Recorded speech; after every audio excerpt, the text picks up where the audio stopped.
여러분 안녕하십니까? 오늘은 안타까운 사고 소식부터 전해드리겠습니다. 독도에서 응급 환자를 태운 소방 헬기가 이륙 2분 만에 추락했습니다. 헬기엔 모두 7명이 타고 있었습니다. 수색 작업이 진행됐는데 지금까지 시신 한 구와 헬기 동체가 발견됐습니다. 김선희 기자입니다. 칠흑 같은 어둠이 깔린 밤 11시 20분쯤 독도 동도 선착장 서남쪽 200~300m 지점에서 소방 헬기 한 대가 떨어졌습니다. 독도에서 이륙한 지 불과 2분 만이었습니다. 인근 해상에서 조업을 하다 손을 다친 50대 선원을 태우고 대구에 있는 병원으로 옮기던 중이었습니다. 추락 사고를 목격한 독도 경비대장이 직접 119에 신고했습니다. 너무 고도가 낮아지길래 저 왜 저랬지 하고 이래 유심히 보고 있었는데 쭉 그냥 이렇게 비스듬하게 계속 이렇게 갑자기 확 추락하거나 그런 건 아니고 비스듬하게 쭉 가더만 결국에는 바다에 추락이 돼버렸습니다. 추락한 소방 헬기에는 모두 7명이 타고 있었습니다.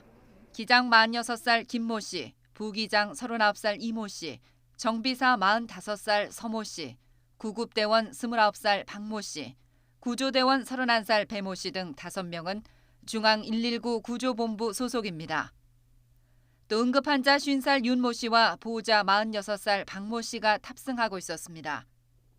사고 직후부터 독도 앞바다에서는 실종자를 찾기 위한 합동 수색 작업이 진행되고 있습니다. 지금까지 사고 해역에서는 헬기 동체와 실종자로 추정되는 시신 한 구가 발견됐습니다. 해경과 소방, 해군이 함정과 항공기를 급파해 바다와 하늘에서 수색에 총력을 기울이고 있지만 나머지 실종자들의 생존 여부는 확인되지 않고 있습니다. YTN 김선혜입니다. 사고 헬기는 프랑스 에어버스 헬리콥터스사에서 만든 기종으로 소방당국이 3년 전 도입했습니다. 그런데 당시 도입 직후 유럽에서 대형 사망 사고를 냈던 헬기와 같은 기종인 것으로 확인됐습니다. 이어서 이윤재 기자입니다. 추락한 소방 헬기는 밤 9시 반쯤 대구에 있는 중앙 119 구조본부에서 출발했습니다. 울릉도에서 연료를 넣고 다시 날아 독도에서 환자를 태우고 출발한 시각은 밤 11시 20분쯤. 하지만 무트를 향했던 헬기는 갑자기 바닷속으로 사라졌습니다. 사고 헬기는 프랑스 에어버스 헬리콥터스사가 만든 EC225 기종입니다. 같은 기종 헬기가 지난 2016년 4월 노르웨이에서 추락해 10여 명이 숨졌습니다. 당시 유럽 항공당국은 해당 기종을 운항 금지하고 부품 개선을 지시했습니다. 유럽에서 발생한 대형 사고 한 달 전인 2016년 3월 중앙 119 구조본부는 이 기종을 들여왔습니다. 그동안 비행에는 문제가 없었으며 지난달 18일까지 외주업체를 통해 안전점검을 한 것으로 확인됐습니다. 제작사에서 주기억 장치에 대해서 어느 정도 불량이 있을 수 있으니 1000시간 넘었을 경우에 한번 점검을 해보라는 그런 의미에서 점검을 했고요. 그 점검을 다 완벽하게 마쳤습니다. 또 당시 기상 상황이 나쁘지 않았고 20년 경력의 베테랑 기장이 헬기를 몰았습니다. 공군에서 연습하고 싶었어요. 30시간 정도 왔거든요. 잘 준비 좀 하시고 적어줬어요. 추락 경위를 밝힐 헬기 통신 기록 등은 확인되지 않고 있습니다. 정확한 사고 원인은 추락한 헬기의 블랙박스를 수거해 분석해야 알 수 있을 것으로 보입니다. YTN 이윤재입니다. 어젯밤 독도 인근 해상에서 응급 환자를 태운 소방 헬기가 추락했습니다. 잊을만 하면 반복되는 헬기 추락 사고. 지난 2009년부터 이번 독도 헬기 사고까지 10년 동안 발생한 민관군 헬기 사고는 모두 17건입니다. 모두 45명이 숨지거나 실종이 됐고 5명이 다쳤습니다. 불과 8개월 전인 지난 2월에도 경남 합천댐에서 물을 끌어올리는 훈련을 하던 소방 헬기가 추락해 조종사 등 3명이 다치기도 했죠. 이번 독도 헬기와 동일 기종은 아니지만 같은 제조사인 프랑스의 에어버스 헬기입니다. 하지만 사고 원인은 아직도 오리무중입니다. 항공기 추락 사고가 나면 조사 결과가 나올 때까지 통상 1년 반에서 2년 정도 걸리기 때문인데요. 국토교통부 조사 외에도 국제 민간 항공기구 이카오에도 사고 내용을 보고해야 하고 또 해외에 있는 헬기 제작사로부터 블랙박스 분석 결과 등을 받아야 한다는 설명입니다. 지난 2014년 7월에 광주 도심에 추락해 조종사 등 5명이 숨진 소방 헬기 사고도 1년 8개월이 지나서야 사고 결과가 나왔습니다. 헬기에 타고 있던 소방대원들은 세월호 참사 수색 지원 업무를 마치고 소속 항공대인 강원도로 돌아가다가 참사를 당해 더 안타까움을 샀죠. 공교롭게도 합천댐 추락 헬기와 같은 기종입니다. 당시 운전대를 잡은 기장이 경력 8년의 베테랑이어서 기체 결함에 무게가 실리기도 했지만 국토부는 사고 원인을 조종 과실로 결론을 내렸습니다. 조종사들이 알 수 없는 이유로 우측 페달을 밟아서 헬기가 오른쪽으로 기울어지면서 떨어졌다는 겁니다. 또 이 밖에도 조종사들이 기상 악화 상황에서 헬기 계기판에 의존해 운행하는 계기 비행 요구 시간을 채우지 못한 상황에서 비행을 했다면서 헬기가 기울어지는 것을 조기에 바로잡지 못했다고 덧붙였습니다. 독도 해상에서 발생한 이번 사고가 기체 결함인지 아니면 과실인지는 조사 결과를 지켜봐야 합니다. 하지만 무엇보다 빠르고 정확하게 사고 원인을 규명해서 또 다른 희생자가 발생하지 않도록 하는 것이 중요하겠죠. 실종된 희생자들이 모두 가족들의 품으로 돌아오기를 기원해 봅니다. 수색 작업을 위해 해경 잠수 지원함과 심해 구조가 가능한 해군 청해짐함이 투입됐습니다. 아직 실종자 6명의 생존 여부가 확인되지 않아서 가족들은 큰 충격에서 벗어나지 못하고 있습니다. 허성준 기자입니다. 깊은 바닷속, 헬기 부품으로 보이는 물체가 어순풀에 모습을 드러냅니다. 주변에는 119 구조대를 상징하는 빨간색 금속판도 보입니다. 독도 인근 해상에 추락한 소방 헬기 동체가 15시간 만에 발견됐습니다. 독도 남방 600m, 수심 72m 지점입니다. 동체가 발견된 만큼 수색 작전에 속도가 붙고 있습니다. 수중 탐지 장비가 장착된 해경 잠수 지원함과 심해 구조가 가능한 해군 청해진함도 속속 현장에 도착했습니다. 특히 무인 잠수정 등 첨단 탐지 장비도 본격적으로 가동에 들어갔습니다. 잠수사들이 지금 그 1시에 투입되는 것처럼 수중 수색을 하고 또 청해진함에는 무인 잠수정이 있습니다. ROV라는. 그래서 무인 잠수정을 투입해서 현장 상황을 좀 더 구체적으로 탐색을 할 예정입니다. 하지만 바닷속에서 발견된 헬기가 일부 파손된 것으로 알려지면서 실종자 가족의 속을 태우고 있습니다. 가족들은 가능한 인력과 장비를 모두 동원해달라고 애타게 호소했습니다. 빨리 모든 인력과 안전을 유의하면서 모든 장비, 최첨단 장비 지금 다 있잖아요. 이런 위급 상황에서는 써야죠. 해경은 잠수사를 투입해 헬기 동체를 정밀 탐색한 뒤 해군과 협의해 인양을 결정하기로 했습니다. YTN 허성준입니다. 북한이 어제 동해상으로 쏜 발사체가 초대형 방사포라고 밝혔습니다. 벌써 3번째 시험 사격인데 지난번과 달리 성공했다고 자축했습니다. 김지선 기자의 보도입니다.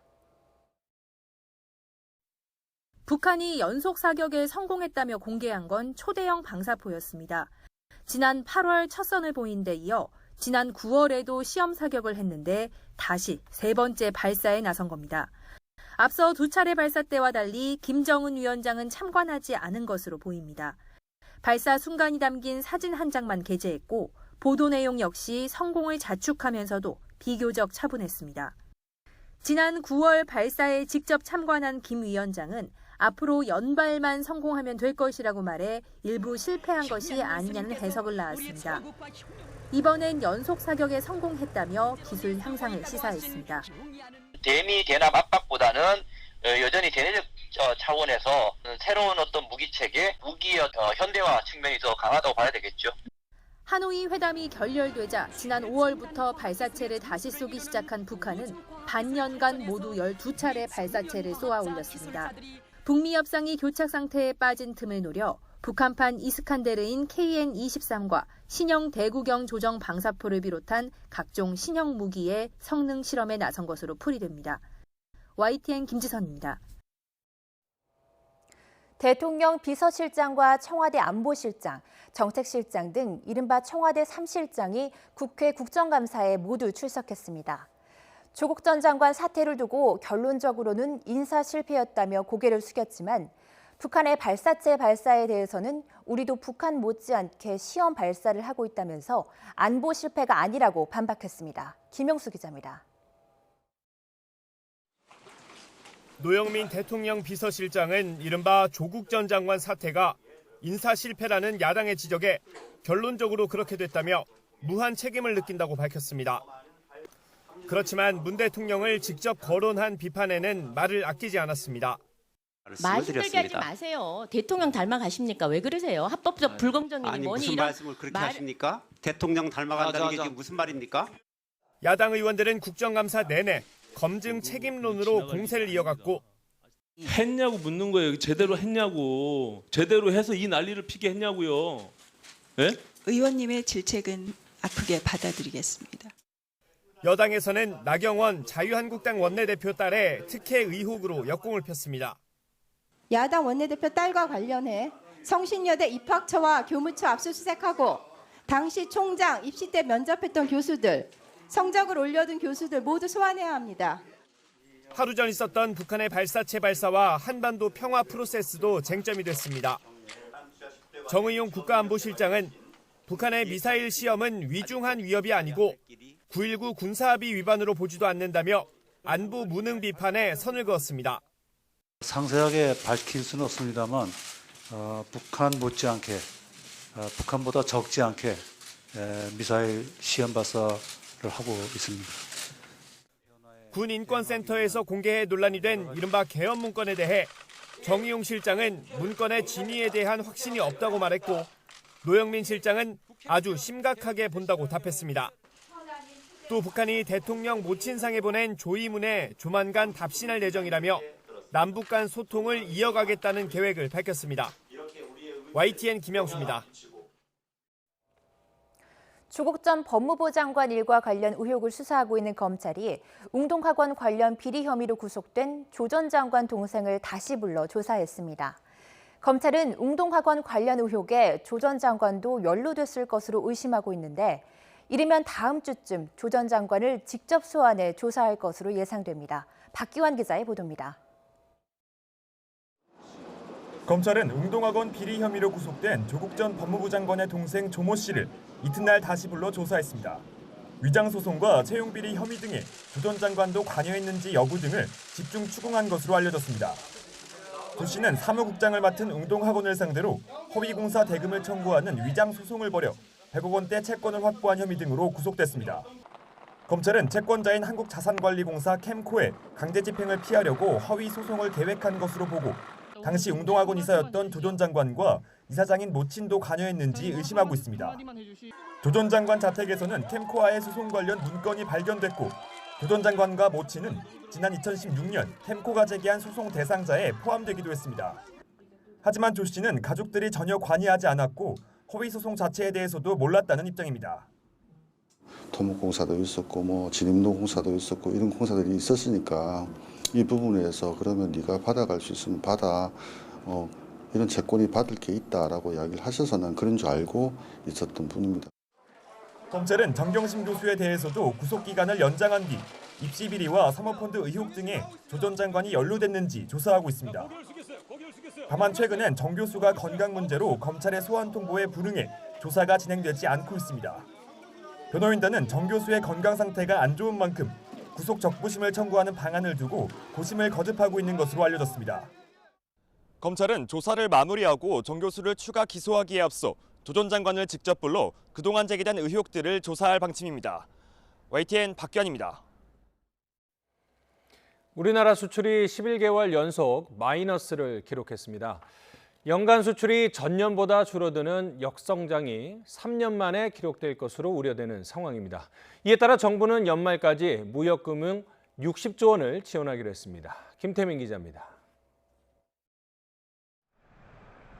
올 3분기 국내 반도체 산업의 양대 산맥 삼성전자와 SK하이닉스는 나란히 마이너스 성적표를 받아들었습니다. 반도체 부진으로 수출 전체가 주춤하는 흐름은 4분기 첫 달인 10월에도 이어졌습니다. 지난달 우리나라 수출은 467억 8천만 달러로 지난해 같은 기간보다 14.7% 하락했습니다. 역대 두 번째 수출 실적을 올렸던 지난해 10월의 기저효과가 있다지만 3년 9개월 만에 최대 낙폭, 11개월 연속 감소세입니다. 미중 무역 갈등으로 인한 대외 여건 불안과 반도체 업황 부진이 수출 전반을 뒤흔들었습니다.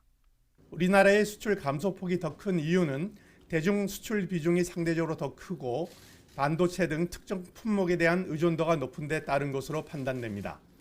이에 따라 지난 2016년 이후 3년 만에 수출 역성장을 기록할 거란 우려가 커지고 있습니다. 연간 목표인 6천억 달러 달성도 쉽지 않아 보입니다.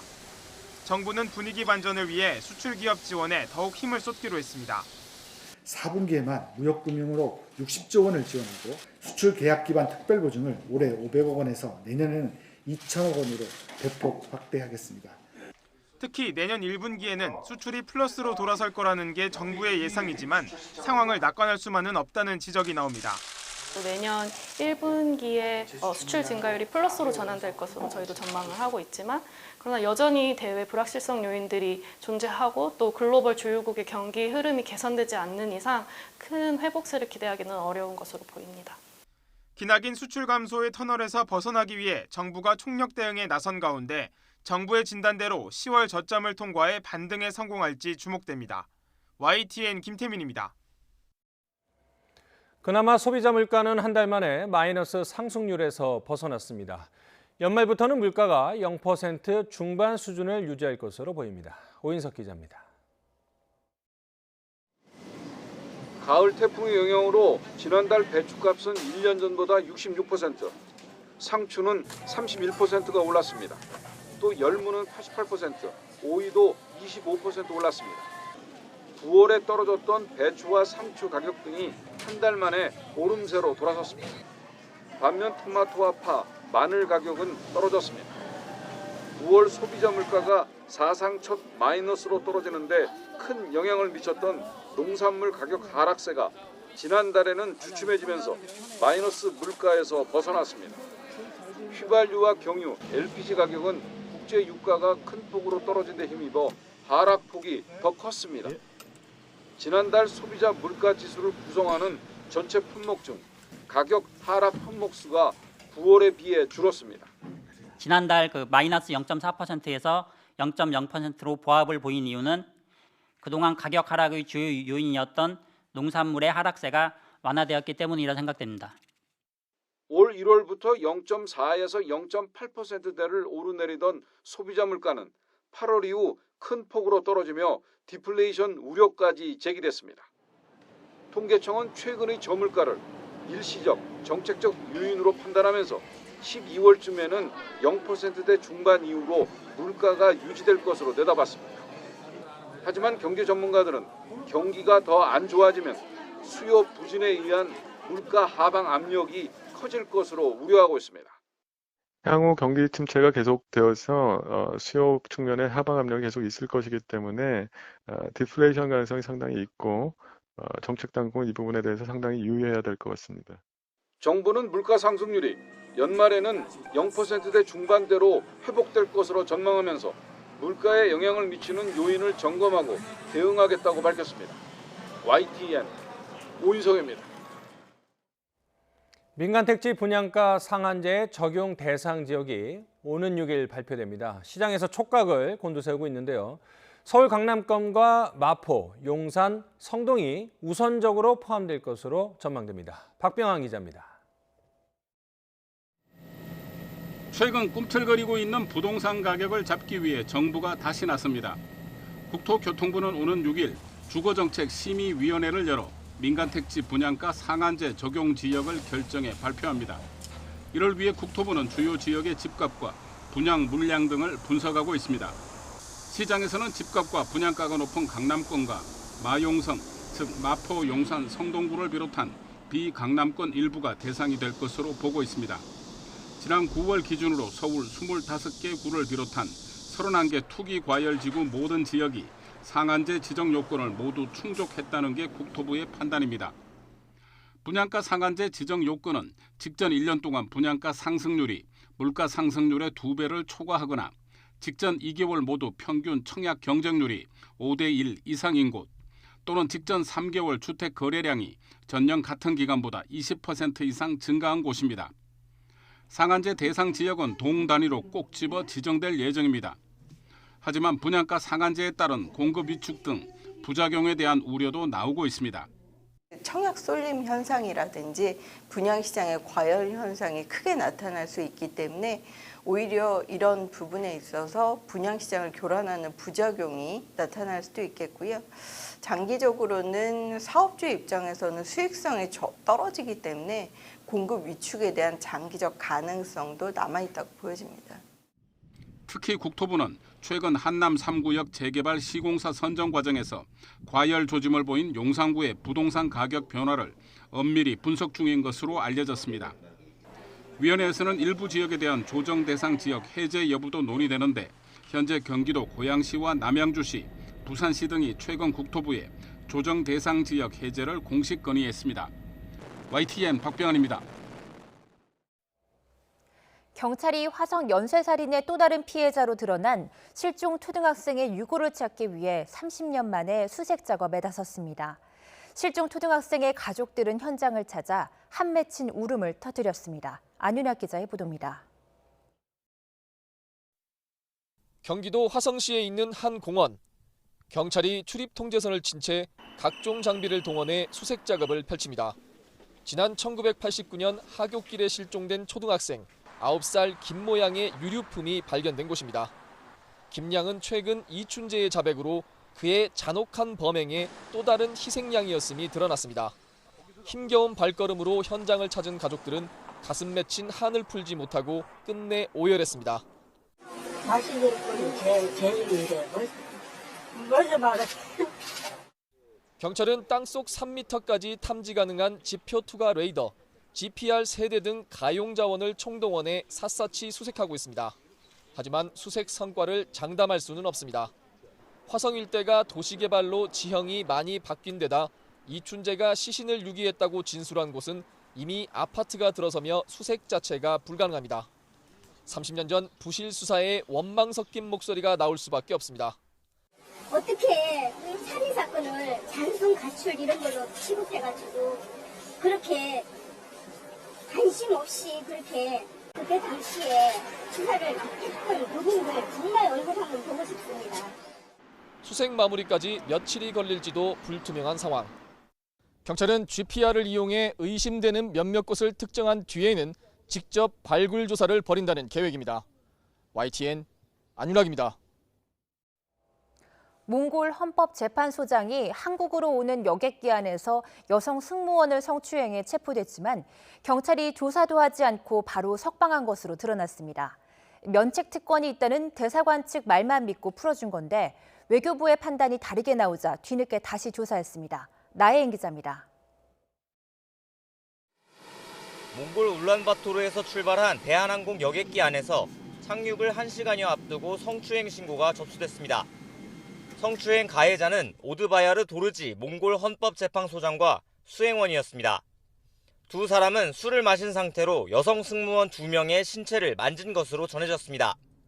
사법경찰 권한이 있는 기내 사무장이 신고를 받고 현행범으로 체포했지만 경찰은 조사도 하지 않고 두 사람을 바로 풀어줬습니다. 도르지 소장과 주한 몽골 대사관 측이 면책 특권을 주장했기 때문입니다. 하지만 외교부는 국제법을 검토한 결과 헌법재판소장은 면책특권 대상이 아니라고 판단했습니다. 도르지 소장이 한국에 상주하는 외교관이 아니기 때문에 빈협약 대상이 아니고 국제관습법에 따라 면책을 허용해온 국가원수급 3부 요인도 아니라는 겁니다. 경찰은 외교부에 제대로 확인도 하지 않고 도르지 소장과 대사관 측의 말만 믿고 그대로 두 사람을 풀어줬습니다. 회의가 있대요. 헌법재판소장 전 세계적으로 끝 때문에도 어제 불구속하고 막 그런 거거든요. 경찰은 외교부의 해석이 나오자 뒤늦게 공항에 수사팀을 보내 발리행 항공편 탑승을 앞둔 도르지 소장을 조사한 뒤 출국시켰습니다. 경찰은 출국한 도르지 소장과 수행원 A씨를 조만간 다시 불러 조사한다는 방침입니다. YTN 나힌입니다. 어느 날 나도 모르게 연체자가 돼 있다면 얼마나 황당할까요? 은행 직원의 실수로 고객이 연체자가 됐는데 금감원은 은행과 합의하라는 얘기만 반복해 논란이 일고 있습니다. 박희재 기자가 보도합니다. 지난 7월 대출을 받으러 시중은행을 찾은 강모 씨는 연체 기록 때문에 대출이 어렵다는 말을 듣고 깜짝 놀랐습니다. 알고 보니 1년 전에 거래했던 IBK 기업은행에서 연체됐던 대출금을 모두 갚았는데도 연체자로 남겨놓은 겁니다. 그 결과 강 씨는 연체 기록이 신용정보원에도 남아 신용카드 발급도 못하는 신세가 됐습니다. 신용카드를 발급하는 게 있어요. 근데 거기서 또 락이 걸린 거예요. 그 신용카드 발급 대출이 안 된다. 강 씨는 IBK 기업은행의 잘못으로 다른 은행에서 급한 대출을 못하게 됐으니 대신 대출을 해달라고 요구했지만 거절당했습니다. 자신들의 잘못은 인정하면서도 내부 여건 때문에 대출은 안 된다며 보상금만 제시한 겁니다. 필요하신 그 조건에 우리가 맞춰드릴 수 없었기 때문에 우리가 50만 원 제한한 건 사실이고요. 강 씨가 억울함에 문제를 제기한 금융감독원에서는 은행 제한에 합의하라는 황당한 말을 내놓았습니다. 은행에서도 그렇게 손해 보상을 좀 한다고 하니까 좀 이해를 하시고 어떻게 좀 이렇게 합의를 하는 게 어떤가 싶어요. 금감원은 취재가 시작되자 잘못을 인정하고 사과했습니다. 전문역한테 지도를 하겠습니다. 이런 부분은 향후에 재발하지 않도록 그렇게 처리할 거고요. 민원인한테도 그런 부분 잘못됐다고 제가 설명을 할 거고. 잘못을 저지르고도 고객의 입장을 외면한 은행은 물론 감독권을 스스로 포기한 금융감독원. 모두 비난을 면하기는 어려워 보입니다. YTN 박희재입니다. 지난해 사관학교 입학생 선발 필기시험에서 채점 오류가 발생해 지원자 43명이 억울하게 떨어진 것으로 뒤늦게 확인됐습니다. 육사와 공사는 채점 오류가 났다는 것을 알고도 그대로 전형을 진행한 것으로 드러나 은폐 의혹도 불거지고 있습니다. 임성호 기자가 보도합니다. 문제의 발단은 지난해 사관생도 선발 필기시험 국어 과목의 20, 21번 문항이었습니다. 수험생들이 푸는 문제지에 기재된 배점과 채점에 활용하는 문항 분석표의 배점이 서로 달랐던 겁니다. 필기시험 합격자 발표 직후 공군사관학교가 이 같은 오류를 발견해 다른 사관학교에도 공유했습니다. 하지만 대응은 중구난방이었습니다. 간호사관학교는 문제지 배점대로 채점해서 운 좋게 문제를 피했고 해군사관학교는 채점 오류로 탈락한 13명을 즉시 추가 합격시켰습니다. 하지만 육군사관학교와 심지어 채점 오류를 처음 알아챈 공군사관학교 등 두 곳은 그대로 전형을 진행했습니다. 채점 오류로 탈락한 육사와 공사 응시생 43명은 이 사실을 까맣게 몰랐고 이 가운데 6명은 올해 시험에 다시 응시하기까지 했습니다. 국방부는 1년이 지난 지난달 국정감사 자료를 준비하는 과정에서 뒤늦게 사태를 파악하고 감사에 착수했습니다. 국방부는 우선 채점 오류로 탈락한 43명에게 추가 합격을 통지하고 국가 배상금 신청 절차도 안내했습니다. 또 지난해 사관생도 선발 절차 전반을 재검토하고 과거 수년간의 필기시험에서도 비슷한 피해가 있었는지 조사 중입니다. 채점 오류를 알고도 아무 조치도 안 한 육사와 공사의 은폐 의혹도 들여다보고 있습니다. 국방부는 입시 관리에 있어 오류가 생긴 점에 대해 매우 엄중하고 무겁게 인식하고 있으며 이로 인하여 피해를 받으신 수험생 및 학부모님들께 깊은 사과의 말씀을 전합니다. 국방부는 감사가 끝나는 대로 필요하다면 수사를 진행하고 책임자 문책과 사관학교 입시제도 개선을 통해 비슷한 일의 재발을 막겠다고 밝혔습니다. YTN 임성호입니다. 충남 천안의 한 가정집에서 키우던 애완견이 석공 화살을 맞았다는 신고가 접수돼 경찰이 수사에 나섰습니다. 천안 동남경찰서는 지난달 29일 밤 9시 40분쯤 천안시 성남면의 한 주택 마당에서 애완견이 몸통에 화살을 맞아 피를 흘리는 채로 발견돼 수사에 나섰다고 밝혔습니다. 경찰 수사 결과 애완견의 몸에는 17cm 길이의 석공 화살이 박혀 있던 것으로 확인됐습니다. 경찰은 증거물로 제출받은 화살의 지문 감식을 하는 등 수사를 이어가고 있습니다. 이례적인 황사에 이어 중국발 스모그까지 겹치면서 오늘 미세먼지 농도가 치솟았습니다. 다행히 주말에는 미세먼지가 주춤하겠지만 스모그 유입이 잦아지며 답답한 11월이 될 전망입니다. 김진두 기자입니다. 이례적인 가을 황사로 서울을 비롯한 내륙 곳곳에 미세먼지 주의보가 내려졌습니다. 여기에 안개와 중국발 스모그가 겹치며 초미세먼지 농도도 치솟았습니다. 올가을 들어 처음으로 나쁨 수준 농도를 보였고 전북 일부 지역에는 초미세먼지 주의보까지 발령됐습니다. 다행히 오후부터 북쪽에서 깨끗한 공기가 유입되며 미세먼지는 점차 해소됐습니다. 따라서 이번 주말과 휴일에는 마스크 없이 외출해도 괜찮을 것으로 보입니다. 미세먼지는 점차 좋아지기 시작해서 주말과 휴일 기간 동안에는 전국적으로 보통 이상으로 좋은 미세먼지 농도가 되겠습니다. 하지만 중국발 스모그의 공습은 이제부터 시작입니다. 기온이 떨어지고 난방이 시작되면서 중국 내륙의 미세먼지 농도가 급증하고 있기 때문입니다. 수도권의 월별 미세먼지 상황을 봐도 11월부터 농도가 상승하기 시작합니다. 이어 1월부터 3월까지 정점을 찍는 것으로 나타났습니다. 앞으로 황사는 빈도가 줄어들겠지만 대신 스모그와 가을 안개가 잦아지며 답답한 11월이 될 전망입니다. YTN 김진우입니다. 앞으로 해마다 12월부터 다음해 3월까지 강도 높은 미세먼지 대책을 추진하는 계절관리제가 도입됩니다. 수도권은 계절관리제가 시행되는 4개월 동안 배출가스 5등급 차량 운행이 금지되고 또 수도권과 6개 특별시, 광역시는 공공부문 차량 이부제가 강제 시행됩니다. 정부가 오늘 발표한 미세먼지 특별대책 황선욱 기자가 보도합니다.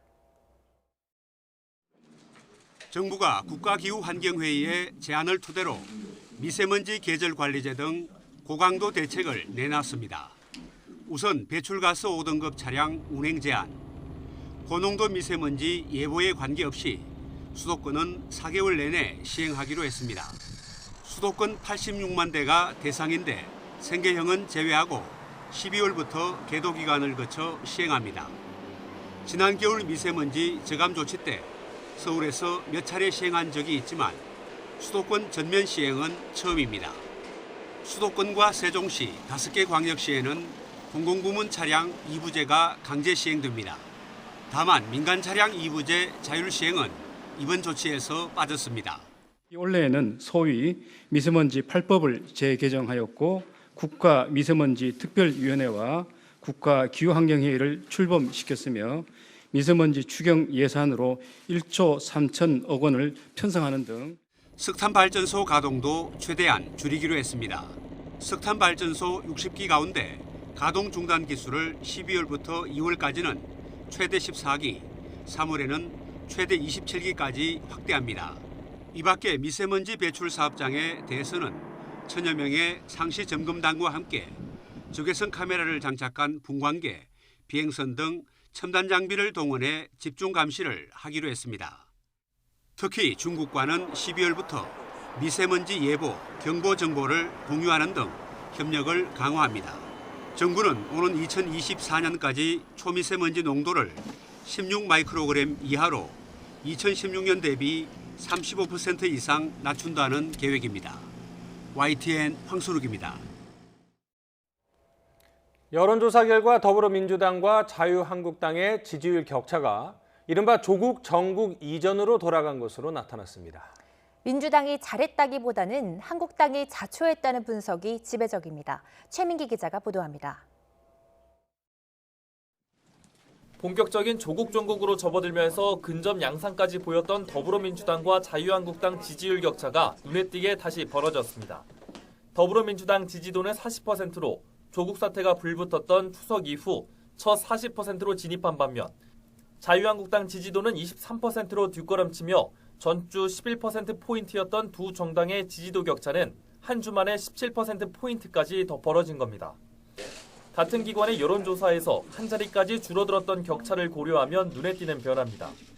이는 조국 전 법무부 장관이 사퇴한 이후 여야 두 정당의 엇갈린 행보가 영향을 미친 것으로 보입니다.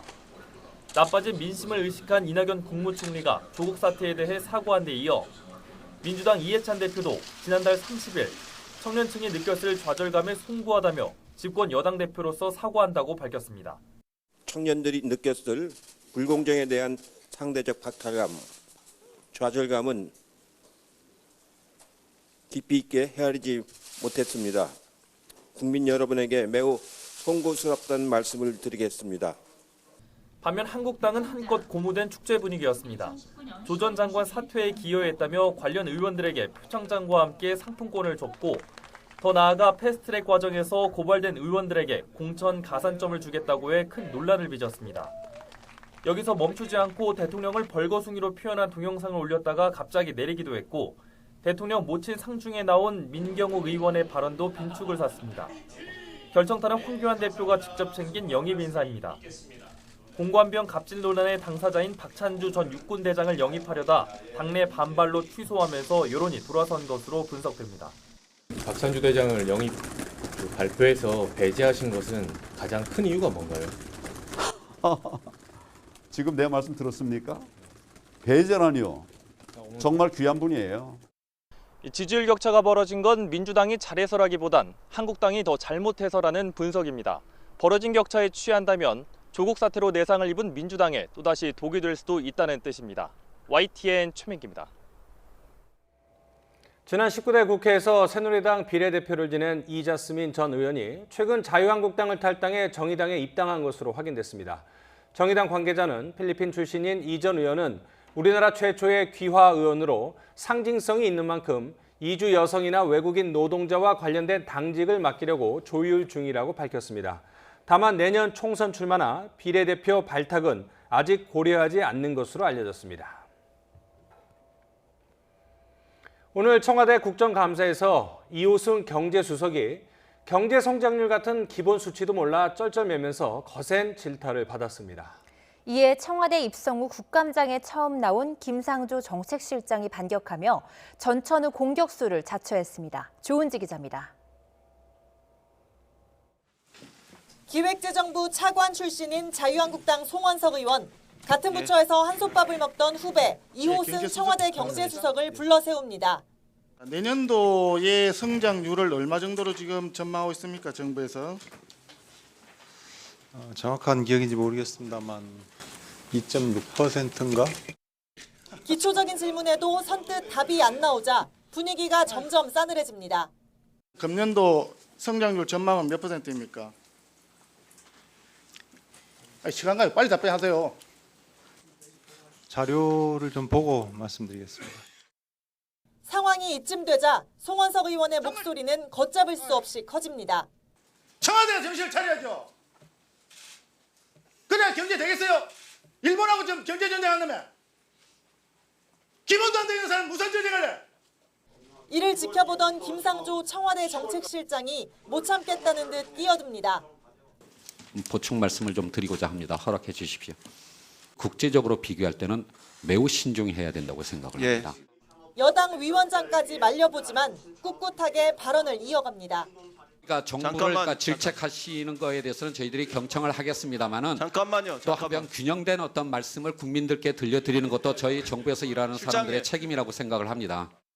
김 실장은 또 문재인 대통령 한마디에 갑자기 정시 확대가 추진된다는 지적이 나오자 사실과 다르다며 발끈합니다. 의원님께서 잘못 말씀하신 아니죠. 겁니다. 정교하게 만들기 위해서 네, 그런데도요, 실장님. 13개 대학의 학종 전수 실태 조사를 하는 과정이 실장님, 제 얘기 좀 하겠습니다. 정부에서 진행되고 있었기 때문에 경제를 살리려면 돈을 더 풀어 적극적인 재정 정책을 펼쳐야 한다며 소신을 적극적으로 밝힙니다. 축소적 악순환이 되지 않도록 하기 위해서는 단기적으로는 적자 재정을 감수하고서라도 확장 재정을 펼 필요가 있다고 생각하고요. 지난 6월 청와대에 들어와 정책실장으로 국정감사 데뷔전을 치른 김상조 실장. 여야 의원들의 정책 현안 질의에 적극적으로 맞서며 강렬한 첫인상을 남겼습니다. YTN 조은지입니다. 꽉 막힌 한일 관계를 정치권이 풀어보자며 두 나라 국회의원들이 머리를 맞댔습니다. 관계를 개선하자고 입을 모았지만 서로 생각하는 해법은 달라도 너무 달랐습니다. 도쿄에서 황보현 특파원이 보도합니다. 최악의 상황을 맞고 있는 한일 관계의 돌파구를 마련하기 위해 양국 정치인 100여 명이 도쿄에 모였습니다. 조속히 조건 없이 양국 정상들이 좀 만나서 이런 문제를 해결할 수 있는 그런 노력을 해줬으면 좋겠다라는 데한. 갈등의 핵심이 징용 배상 판결에 있다는 데는 이견이 없습니다. 하지만 해법은 천양지차입니다. 한국 측은 피해 당사자들을 배려하는 꾸준한 양국 간 대화를 강조했습니다. 피해 당사자들이 입은 상처와 결부된 민감한 사안인 만큼 섬세한 접근이 필요합니다. 이에 대해 일본 측은 징용 배상 문제는 한일 청구권 협정으로 이미 다 끝난 일이라는 주장을 그대로 되풀이했습니다. 침략의 역사에 대해서는 이런 반구도 없이 그저 한국 잘못이니 답도 한국이 내놓으라는 식입니다. この問題の解決策の方向づけがなされてこそ日韓 GSOMIA の問題、日本の輸出管理強化の問題の解決が可能であると考えます。 징용 판결과 관련해 한국이 약속을 어겼다며 억지 주장을 굽히지 않은 일본 측은 민간 교류만큼은 확실히 계속해야 한다고 목소리를 높였습니다.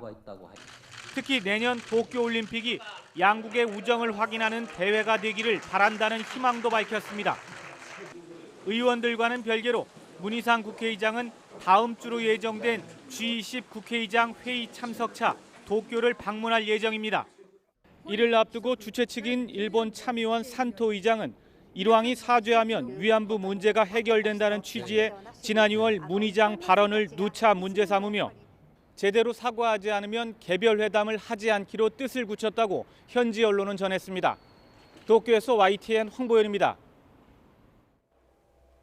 중국이 홍콩에 대한 통제를 강화하기 위해 새로운 법도 만들고 집행 장치도 만들겠다고 밝혔습니다. 이런 강경 대응이 5개월째 계속되고 있는 홍콩 사태에 어떤 영향을 줄지 베이징에서 강성우 특파원이 보도합니다. 중국 공산당이 나흘간의 중앙위 전체회의에서 홍콩 사태에 대한 강력한 대책을 내놨습니다. 建立健全特别行政区维护国家安全的法律制度和执行机制。 홍콩 특구의 행정장관과 주요 공직에 대한 임면 체계도 바꾸겠다는 게 중국의 계획입니다. 홍콩 기본법의 틀 안에서 중국의 입김을 더 강화하려는 시도로 보입니다. 我们将进一步健全中央依照宪法和基本法对特别行政区行使全面管制权的制度。 홍콩의 한 언론은 중국이 홍콩의 국가보안법 제정을 추진할 수도 있다고 보도했습니다. 타이완 독립반대법 같은 홍콩 독립반대법을 중국이 직접 만들 가능성도 제기되고 있습니다. 민주화를 요구하는 홍콩 시민들의 반발은 불보듯 뻔합니다. 只會過多半年都係咁多人遊行，一樣都係咁。 변수는 오는 24일로 다가오고 구의원 선거입니다. 장기간 폭력 시위가 유권자의 표심에 어떤 영향을 미칠지 시위대도 부담이 될 수밖에 없습니다. 이런 상황에서 중국 당국이 홍콩에 대해 전면적으로 통제권을 강화하겠다고 밝혀 5개월째 계속되고 있는 홍콩 사태는 중요한 갈림길로 접어들고 있습니다. 베이징에서 YTN 강성웅입니다. 이슬람 국가 IS가 최고 지도자 알 바그다디의 사망을 인정하면서 미국에 보복하겠다고 경고했습니다. IS가 사망을 인정한 건 이번이 처음입니다. 보도에 김상우 기자입니다. 극단주의 무장 조직인 이슬람 국가 IS가 새 대변인인 아부 함자 알 쿠라이시를 통해 7분간의 음성 성명을 발표했다고 IS를 대변하는 아마크 통신이 보도했습니다. أيها المسلمون أيها المجاهدون في سبيل الله يا جنود الدولة الإسلامية ورعيتها ننعى إليكم الإمام المجدد. 보도 내용을 보면 IS는 2014년부터 IS를 이끌어온 최고 지도자인 아부바카르 알 바그다디의 사망을 처음으로 공식 인정하고 후계자를 지명했습니다. 또 2010년부터 IS 대변인으로 활동한 아부 알사한 알무 하지르도 숨졌습니다. IS의 새 수장에는 아부 이브라임 알 하셈이 알 쿠라이시가 지명됐습니다.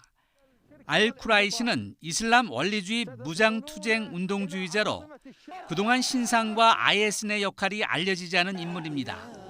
IS는 지도부 회의를 열어 새 칼리프인 알쿠라이시에 대한 충성을 맹세하고 IS는 여전히 공격할 능력을 보유하고 있다고 경고했습니다.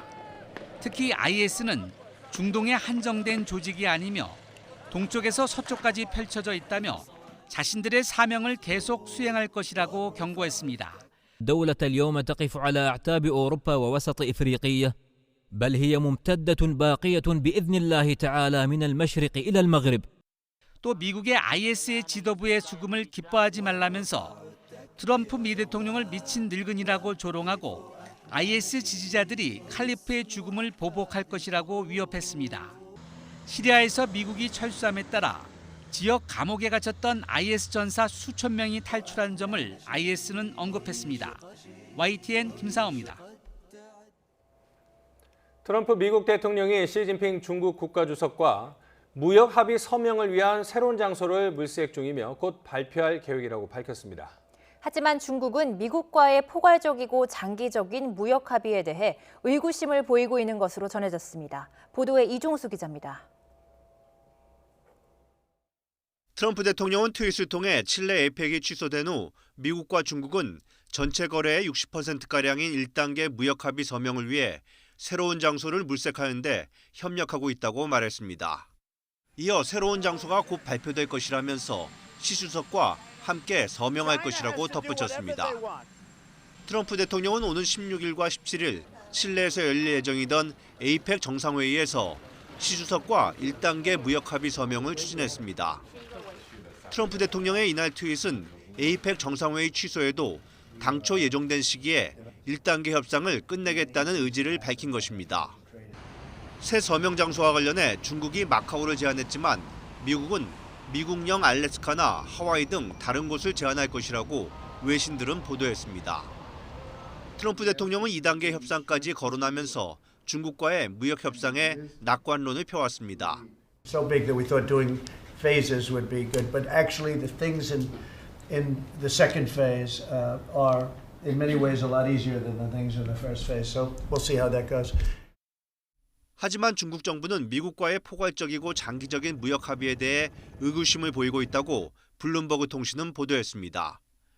특히 중국 측 관리들은 미국과의 쟁점 가운데 껄끄러운 이슈에 대해서는 입장을 바꾸지 않을 것으로 경고하면서 충동적인 트럼프 대통령이 제한적인 합의 이후 약속을 깰 우려를 하고 있다고 블룸버그 통신은 전했습니다.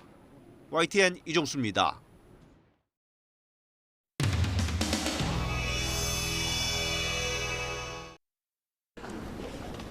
오늘 시정연설 혹시 어디서 들으셨어요? 그걸 왜 내가 얘기해야 되지?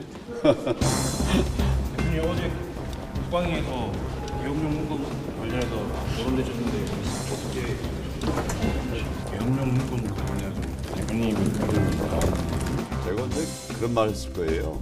계엄령의 개자도 못 들었다. 방금 얘기하는 계엄사 문건 같은 것은 본 일도 없고 들은 일도 없어요. 그건 완전히 가짜 뉴스고 가짜 뉴스가 아니라 거짓말입니다. 지금 저광 목사는 탄핵을 넘어서서 타도를 잊히는데 그 집회에 태극기 들고 나가시는 이유가 뭐지? 좀 나라를 구하기 위한. 그런데 공당이 국회에서 정치는 아닙니다. 안 하시고 네. 그 저기 목사들이 지금 국회잖아요. 국회에서 일을 아니 하잖아요. 왜 거기 나가시고 국회에서 일을 하고 있잖아요. 태극기 모독당을 합류하신 겁니까 이제? 네. 다음 당은 태극기 모독당을 할 수 있습니까?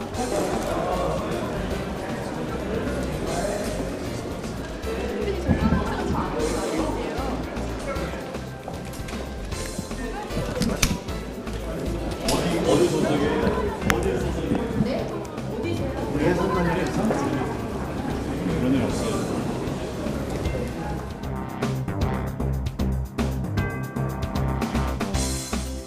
환영식 하신 거 축하드리는데 좀 죄송한 질문입니다만 박찬주 대장은 오늘만 발표해서 보류가 된 겁니까? 아니면 영입 취소까지 염두를 하고 계신 겁니까? 영입 취소가 무슨 말씀입니까? 말씀 안 하시고 가요. 최고위원님 오늘 최고위원님 의견 예치가 되셨어요? 아니 이거 총장님이 총장께서 아마 브리핑 주실 것 같은데. 주량 남으셔가지고. 아니 여기 안 출입나. 저기 영입 내일 영입 인사에 대한 얘기 하나도 안 나왔어요. 총장님 말씀해 주시고 하시죠. 저희 계속 뒤로 가가지고. 그 얘기 안 했습니다. 그 얘기 안 나눴습니다. 영입 인사에 대한 얘기 한마디도 안 하셨어요. 우리가 뭐 지금 그 얘기는 한마디 아니 나가서 해줄 급한 아니 총장님이 안 계시던가요? 아니 나는 바로 가보죠. 조윤태 최고위원님 하실 말씀 있으실 것 같아요. 예. 그건 안 맞아요. 나는 안 돼. 나도 나갈래. 난 갈게요. 어차피 저희가 중간을 대표님께 전하시나요?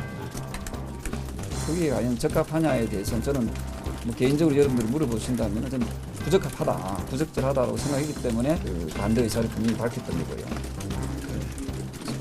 영입 발표에서 배제하신 것은 가장 큰 이유가 뭔가요? 지금 내 말씀 들었습니까? 배제라니요. 정말 귀한 분이에요. 발표에서는 배제했잖아요.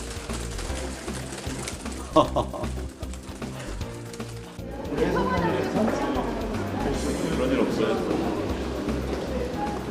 아무나 생각해보니까.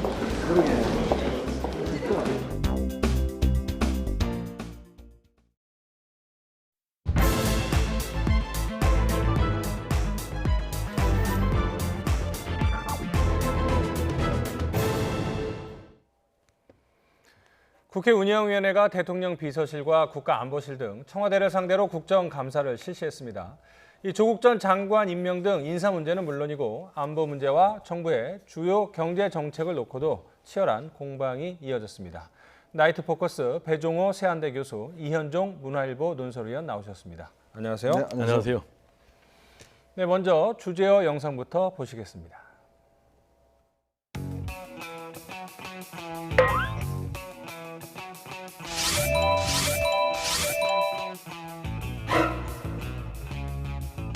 사전 조율도 안 되고 협의도 안 되고 이렇게 정책을 막 발표하셔도 됩니까? 그 의원님께서 잘못 말씀하신 아니죠. 겁니다. 아니죠. 제가 뭘 잘못 대학과 말했습니까? 교육과 입시 실장 제도와 제대로 관련해서는 파악을 못하셨... 장중에 그 발사 실험이 좀 예의가 아니라고 생각지 않습니까? 장례 절차를 마치시고 그 청와대로 사실상 복귀하고 나신 다음에 발사가 됐습니다. 시간 가요. 빨리 답변하세요. 자료를 좀 보고 말씀드리겠습니다. 국민들은 도대체 누굴 믿고 경제를 하는 겁니까? 청와대가 정신을 차려야죠. 그래야 경제 되겠어요? 했냐고 묻는 거예요. 제대로 했냐고. 제대로 해서 이 난리를 피게 했냐고요. 네? 의원님의 질책은 아프게 받아들이겠습니다. 대통령 닮아가십니까? 왜 그러세요? 합법적 불공정이니 아니 뭐니 무슨 이런 말씀을 그렇게 하십니까? 대통령 닮아간다는 게 지금 무슨 말입니까? 아니 말을 제대로 하는 아니, 아니 네, 대통령에 네. 대해서는 한마디도 못 합니까?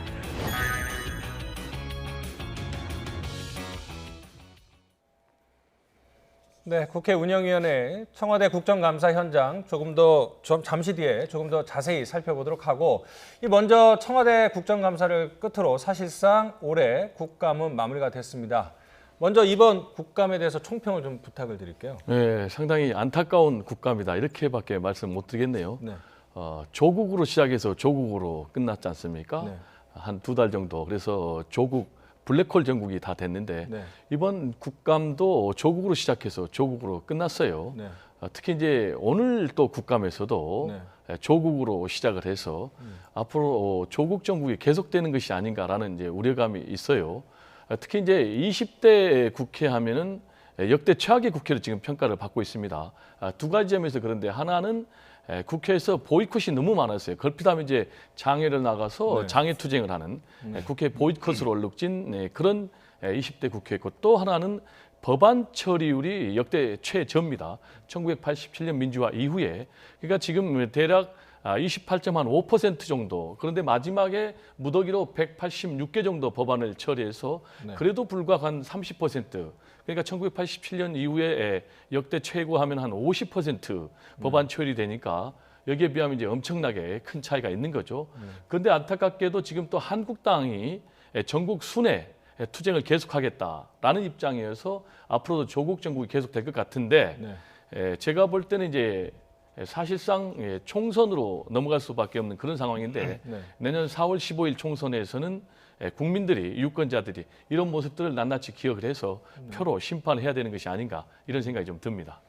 그러니까 20대 국회를 이제 총평을 또 해주셨고 국감도 별 볼 일 없는 큰 소득이 없었던 국감이었다 이렇게 지적을 해주셨는데 어떻게 보셨습니까? 그래서 뭐 이제 입법부가 행정부를 감시할 수 있는 게 이제 국정감사잖아요. 그렇죠. 1년에 한 번 하는 것인데 어쨌거나 이번 같은 경우는 워낙 큰 이슈가 있었기 때문에 사실 거기에 집중을 했었고 또 언론도 집중을 했기 때문에 사실 언론이 집중하지 않는 많은 이슈들이 또 국회의원들 나름대로 했습니다. 그렇지만 이제 워낙 언론 같은 경우는 뉴스를 따라가는 매체지 않습니까? 그러다 보니까 아마 이제 조국 문제만 많이 다뤘죠. 그렇기 때문에 사실 의원들 입장에서도 굉장히 억울해하는 분들이 많아요. 왜냐하면 지금 이번 국정감사가 사실은 내년 총선 때 뭔가 본인들이 자랑할 만한 하나의 중요한 거리고 많은 준비도 했는데 사실 그게 성과대로 이루어지지 못한 것 같습니다. 이제 그런 걸 보면 사실은 우리 국정감사가 너무 주요 이슈에만 너무 집중되어 있는 게 아닌가. 특히 이제 어떤 면에서 보면 많은 기관들이 있는데 거기에 많은 문제점들이 있는데 그것들이 사실은 좀 드러나지 않고 넘어가는 경우가 많다 하는 생각이 들고. 그리고 저는 어떤 이제 21대 국회가 열리면 이 국정감사 제도도 어떤 면에서 뭐 1년에 한 번 이렇게 반짝하는 것이 아니라 상설 국감을 하는 게 필요하지 않을까라는 생각이 들어요. 이제는 뭐 우리 국회가 어떤 면에서 그동안 뭐 놀고 먹는다는 이야기가 많았는데 꾸준히 가동되려고 한다면 상시적인 어떤 이런 그 행정부에 대한 감시들이 이루어져야 된다. 그렇기 때문에 그래야지만이 사실 좀 실질적인 어떤 국정감사가 되지 않겠는가 그런 기대를 가져봅니다. 그 예전에도 상설 국감에 대한 제안들이 나왔는데 이제 현실적인 문제점 때문에 시행이 안 되고 있는 거라고 봐도 되는 건가요? 근데 현실적인 문제라기보다는 일단 국회의원들 입장에서 보면 상설 국회하면 되게 힘들잖아요. 그렇죠. 매번 자기가 해야 되고 또 지역구 갈 시간도 없고 뭐 그러다 보니까 아무래도 국회의원들의 역할이 커질 수밖에 없는데 문제는 국회의원들 입장에서 보면 그런 것보다는 한번 이렇게 잘 나와서 뭐 그 정도로만 만족하는 것 같습니다. 의원들의 의지만 있다면 뭐 상설국회 왜 못하겠습니까? 그러니까 이제 우리가 국정감사하면은 본래 취지가 행정부의 정책이라든지 또는 이제 예산 집행에 대해서 감사를 하는 것이 본래 국정감사의 취지인데 이번 20대 국회는 특히 정쟁 국감으로 흐른 것 같아서 이런 부분에 대해서 좀 한번 통렬히 스스로 좀 반성할 필요가 있지 않나 이런 생각이 좀 듭니다. 자, 저희가 앞서 말씀드렸듯이 국회 운영에 청와대 국정감사가 사실상 20대 국회 마지막 국감이었는데요. 자유한국당과 청와대 측과의 공방이 무척 뜨거웠습니다. 천천히 하나씩 짚어볼 텐데요. 먼저 강기정 정무수석이 이 조국 전 장관 수사와 관련해서 언급했던 부분이 논란이 됐는데요. 어떤 부분인지 국감장으로 잠시 보시겠습니다. 한참 조국 수사가 진행되는 시기에 우리 승무수석께서 조국 수사를 여러 경로를 통해서 검찰에 전달했는데 말을 안 듣는다 이런 발언을 하셨어요. 네. 적절하다고 생각하십니까? 그게 사실입니다. 적절하다고 생각하십니까? 아니 적절성은 국민들이 판단하고 그게 사실입니다. 아 정말 이거 왜 이러십니까? 본인의 의사를 제가 묻지 않습니까? 그 내용이 저는 적절했기 때문에 했겠죠. 본인은 그럼 적절하다고 생각하신다 이거죠? 네, 교수님은 적절하다고 보시나요? 어떠세요? 지금 이렇게 이제 계속 정치권에서 논란이 되니까 그렇게 바람직한 것은 아니죠. 그런데 이제 강기정 정무수석 입장에서는 전혀 문제의식이 없었던 것 같아요. 왜냐하면은 이게 문제가 된 게 결국 본인이 강연에서 스스로 한 말이 지금 문제가 된 거거든요. 그 내용을 정리를 해보면 한미 정상회담 중이니까 검찰이 수사를 좀 하더라도 좀 조용하게 해라. 라고 다양한 방식으로 전달했다 이렇게 얘기를 했거든요. 그럼 이제 다양한 방식이 뭔지는 모르겠어요. 그런데 이제 만약에 민정수석이 이런 발언을 했다면 상당히 검찰에는 외압으로 해석이 될 수 있지만은 정무수석이니까 직접적인 뭐 검찰을 관리하는 그런 자리는 아니지 않습니까? 그래서 본인은 상당히 순수한 의미로 했던 것 같아요. 그리고 이제 결과적으로 보면은 과연 윤석열 검찰이 조용하게 했느냐? 정반대로 대대적으로 정말 압수수색을 했지 않습니까? 70건 넘게 그리고 조국 전 장관 자택에 대해서 11시간 무려 압수수색을 해서 과잉 수사 논란까지 나왔는데 결과적으로 이제 이런 외압은 전혀 있었던 것 같지 않기 때문에 이 문제를 뭐 더 이상 정치 쟁점화 삼는 것도 좀 자제를 해야 되지 않느냐 이런 생각도 좀 듭니다. 의원님은 어떻게 보셨습니까? 참 검찰 수사를 조용히 하라는 게 어떻게 하라는 것이죠? 뭐 조용히 하라면 하지 말라는 이야기 아니겠습니까? 결국 그런 뜻으로 보여지는데 저는 지금 이 강기정 정무수석의 발언을 보면 청와대가 바로 이런 문제가 있구나라는 생각이 들어요. 정말 공직자로서 뭐가 잘못인지 뭐가 잘했는지를 전혀 분간 못하다 보니까 결국 지금의 이 사태를 저는 초래한 것이 아닌가. 또 그러면서 불구하고 지금도 여전히 반성하고 있지 않다라는 게 정말 보면 이 청와대의 현실적인 어떤 문제를 지금 지적을 한 것 같습니다. 왜냐하면 검찰이 수사를 하고 있는데 조용히 하라는 것은 결국은 하지 말라는 이야기죠.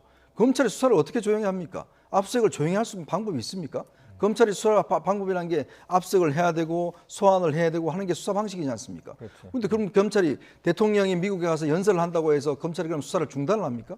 그게 국가 운영 시스템입니까? 아니거든요. 그러면 청와대 중요한 수석이 그런 말을 했으면 잘못됐다라고 이야기를 했을 텐데 저 발언 때문에 결국은 수사 외압의 논란이 불러일으켰고 결국은 2달 동안 국민들이 거리에 나와서 정말 양쪽으로 갈라져서 정말 이 거리에서 많은 시간을 보낸 거 아니겠습니까? 이런 국정 혼란이 있었고 저런 것들을 여전히 반성하고 있지 않는 것이 바로 현실적인 바로 청와대의 문제점을 보고 있는 것 같습니다. 네. 그 국감장에서 자유한국당 의원들의 공세가 특히 거셌는데 여기에 청와대 측 인사들도 물러서지 않았습니다. 이번에는 노영민 대통령 비서실장은 약간 좀 짜증 섞인 그런 반응도 보였는데 어떤 상황이었기 때문에 이런 일이 발생했는지 한번 살펴보시죠. 말 힘들게 하지 마세요. 대통령 닮아가십니까? 왜 그러세요? 합법적 불공정이니 아니 뭐니 무슨 이런 말씀을 그렇게 하십니까? 대통령 닮아간다는 게 지금 무슨 말입니까? 이 위원장님께서 이렇게 모욕적인 표현을 쓰는 것에 대해서 그 지적을 좀 해주셨으면 좋겠습니다. 실장님이 생각하실 때 이 정부가 제일 잘한 일은 뭐고 또 가장 잘못한 정책은 또 뭘까요? 하나씩만 꼽아보신다면 뭘 말씀하시겠어요? 가장 잘한 것이라면 한반도에서 전쟁의 위협을 제거했다. 네, 그리고요. 가장 라고 생각하고 잘못한 있습니다. 것은? 가장 잘못했다라고 한다면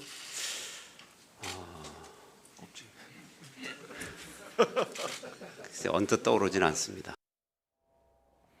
자, 먼저 대통령 닮았냐 여기에 상당히 격앙된 반응을 보였네요. 네, 거기에 대해서는 또 어떻게 보셨어요? 대통령 비서실장 입장에서는 당연한 것 아니겠습니까? 그렇죠. 자기가 모시고 있는 대통령을 상당히 모욕한 것으로 해석할 수밖에 없고요. 네. 제가 볼 때는 야당 의원도 이런 질의는 좀 부적절한 것 아닌가. 본인이 전달하고자 하는 메시지만 전달했으면 될 텐데 이게 이제 무슨 답변에서 나왔냐면은 조국 사태와 관련해서 여러 가지 제도적 안에 존재하는 그런 합법적인 불공정 또 특권 이런 것에 대해서 해소를 해야 되겠다라고 얘기를 하니까 왜 그러냐 의지만 있으면 할 수 있는데 그걸 안 하냐 대통령 닮아가느냐 이렇게 이제 공격을 했거든요. 그래서 제가 볼 때 이제 이 부분에 대해서는 상당히 좀 적절하지 못하고요.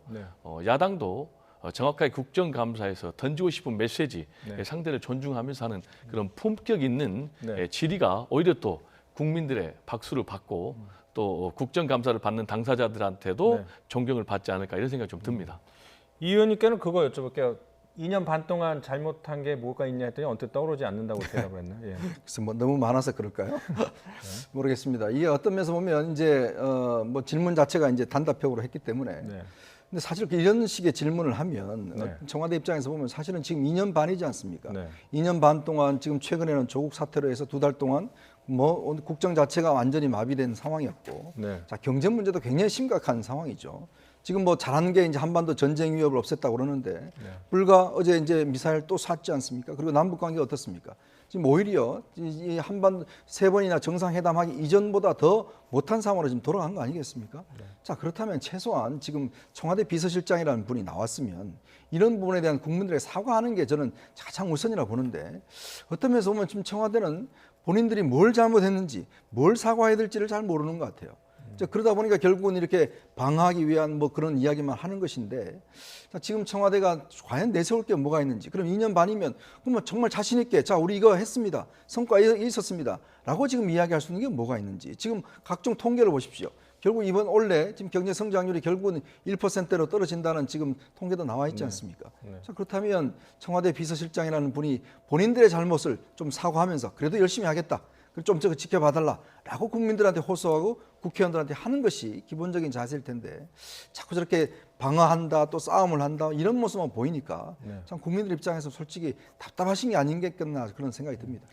그러니까 뭐 잘한 거는 잘한 대로 말씀을 해도 좋지만은 어떤 그래도 이제 다른 생각을 갖고 있는 국민들도 있기 때문에 그 질책을 겸허하게 받아들이는 게 어떤가 뭐 이런 말씀을 해주신 것 같고 여기에 더 아울러서 이제 조국 사태와 관련해서 청와대 참모에 대한 책임론도 불거지지 않았습니까? 그걸 종합적으로 한번 설명을 해주시죠. 이제 조국 정국과 관련해서는 이미 문재인 대통령이 사과 내지는 유감의 뜻을 밝혔고 이낙연 국무총리도 사과 내지는 유감의 뜻을 밝혔고 그리고 지금 이해찬 민주당 대표도 역시 사과의 뜻을 밝혔습니다. 그럼 이것과 관련해서 과연 노영민 비서실장의 책임이 있는가에 대해서 지금 국감에서 강력하게 질타에 가까운 질의했었단 말이에요. 근데 이제 지금 여러 가지 전에 들리는 얘기는 확인은 안 된 건데 조국 전 장관을 기용을 하려고 할 때 노영민 비서실장은 만류했다라는 그런 전언이고 그리고 이낙연 국무총리도 만류했다라는 이제 그런 입장이거든요. 그렇다면은 이런 것과 관련해서 노영민 비서실장에게 책임을 지우는 것이 과연 맞는지는 한번 생각을 해봐야 될 것 같고요. 결국 이제 대통령이 책임을 져야 되는 것이죠. 그래서 이 부분에 대해서 대통령이 인사권을 갖고 있는 분이 결국은 자기 책임하에 임명을 했지 않습니까? 그리고 거기에 대해서 결국은 또 조국 전 장관이 물러났고 그리고 거기에 대해서 사과를 했기 때문에 더 이상의 책임을 참모들에게 요구하는 것은 뭔가 좀 문제가 있지 않느냐 이런 생각이 들고요. 다만 인사검증 시스템에 있어서는 한 번 정도 되돌아볼 필요가 있다. 혹시 내 사람에 대해서는 좀 가혹하게 그렇게 인사검증을 하지 못하고 좀 부드럽게 관대하게 인사검증을 한 부분은 없는지는 한번 청와대가 조국 전 장관 사태 관련해서는 되돌아봐야 될 대목이라고 생각을 합니다. 자, 오늘 그 청와대 경제수석이 야당 의원, 자유한국당 의원에게 혼쭐이 나는 그런 상황도 연출이 됐는데요. 왜 그런 일이 벌어졌는지 먼저 한번 영상으로 확인해 보시죠. 내년도의 성장률을 얼마 정도로 지금 전망하고 있습니까, 정부에서? 정확한 기억인지 모르겠습니다만 2.6%인가? 금년도 성장률 전망은 몇 %입니까? 시간 가요. 빨리 답변하세요. 자료를 좀 보고 말씀드리겠습니다. 국민들은 도대체 누굴 믿고 경제를 하는 겁니까? 청와대가 정신을 차려야죠. 그래야 경제 되겠어요? 일본하고 좀 경제 전쟁하려면 기본도 안 되는 사람 무슨 전쟁을 해? 자, 워낙 경제 관련 수치가 많기 때문에 경제수석이라서 모를 수도 있는 건가요? 경제 성장률은? 예를 들어서 지금 이제 송원석 의원도 기재부 차관 출신이에요. 그리고 두 기수 밑에 후배가 이제 이호성 지금 경제수석이고 차관도 했습니다. 자, 최소한 있지 않습니까? 저희들이야 뭐 수치 좀 모른다 하더라도 경제수석입니다. 더군다나 청와대의 경제수석이에요. 그러면 대통령이 뭔가 물을 거 아니겠습니까? 자, 원래 뭐 수치가 얼마 돼요? 그러면 나와야죠, 바로. 자기 일이지 않습니까? 항상 이야기하는 게 수치로 보고 수치로 따져보고 그걸 결국은 어떤 면에서 보면 경제적인 조언을 하는 것들이 경제수석의 일이지 않습니까? 자, 국민이 지금 묻고 있습니다. 국회의원이 국민을 대표해서 제일 그래도 어떤 뭐 구체적인 어떤 이 수치보다는 경제 성장률에 대해서 묻고 있어요. 그건 누구나가 다 이야기할 수 있는 겁니다. 더군다나 머릿속에 일단 수치는 기본적으로 경제 관료가 되면 기본적으로 수치는 다 정해져 있어요. 자, 우리나라 국민 수, 그다음에 우리나라 경제 GDP 얼마, GNP 얼마 등등 쭉 숫자는 기본적으로 외우고 있어야 되거든요. 그래야지만이 경제 상황들에 대해서 누가 이야기를 하든지 간에 누가 또 묻든지 간에 대통령이 뭐 수치로 물을 수 있는 거 아니겠습니까? 어디 가서? 근데 대통령이 묻는데 저렇게 대답을 했다?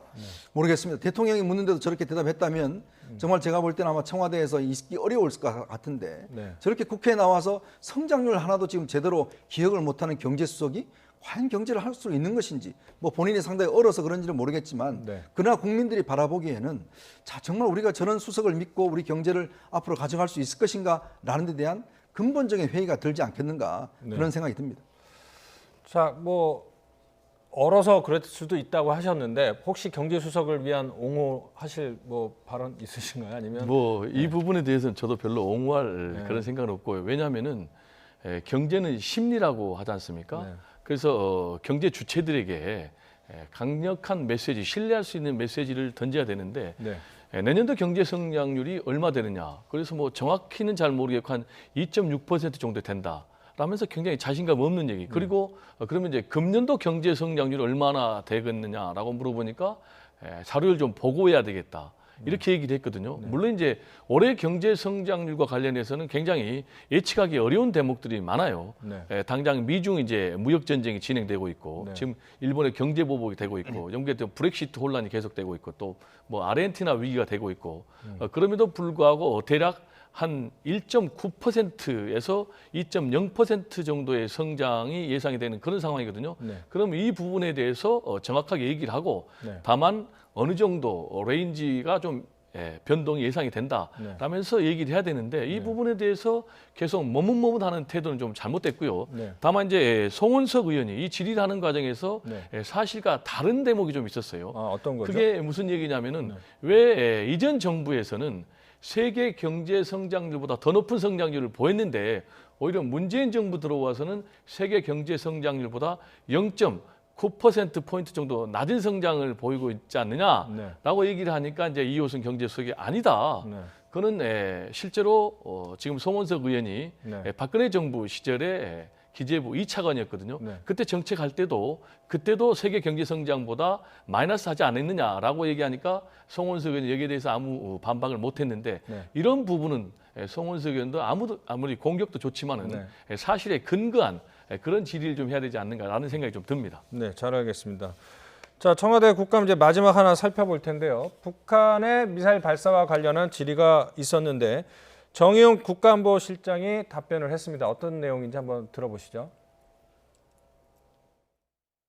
우리도 이런 단거리 미사일 발사 실험을 하고 있습니까?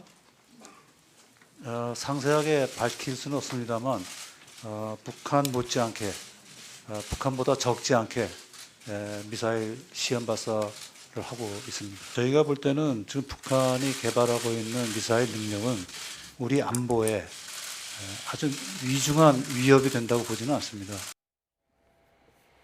그러니까 최근에 이 북한이 미사일 시험 발사를 할 때마다 우리 정부의 입장이나 답변은 북한만큼 아니면 북한보다 더 많은 미사일 시험 발사를 우리도 하고 있다. 이런 이야기를 하고 있거든요. 같은 연장선상에서 답변이 나온 거네요.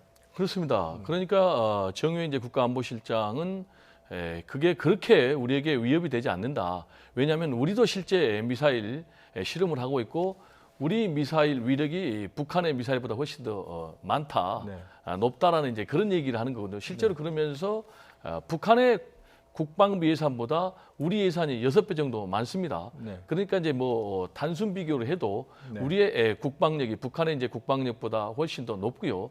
다만 이제 북한의 이런 도발이 우리에게 위협이 중대한 위협이 되지 않는다는 것은 사실 좀 국민 정서에 상당히 좀 문제가 있을 것 같아요. 어쨌든 간에 이제 국민들은 불안할 수밖에 없고 다만 북한의 이런 도발이 무엇을 함의하고 있느냐라는 부분은 상당히 중요한 대목이라고 봐요.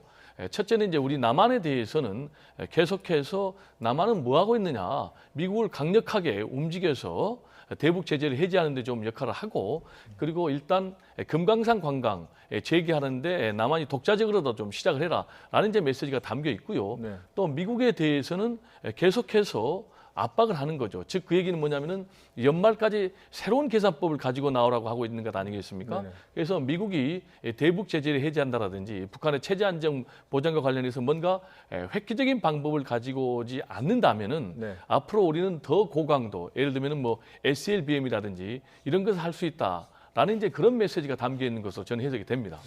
저는 참 정의용 안보실장의 저 이야기를 들으면서 좀 경악스러웠습니다. 왜 그러냐면 우리나라 가지고 있는 많은 미사일을 다 쏘봤자 핵미사일 하나에 당하지 못해요. 지금 왜 이 문제가 생겼습니까? 결국은 북한이 지금 핵을 가지고 있기 때문에 우리가 지금 이 문제가 생겼지 않습니까?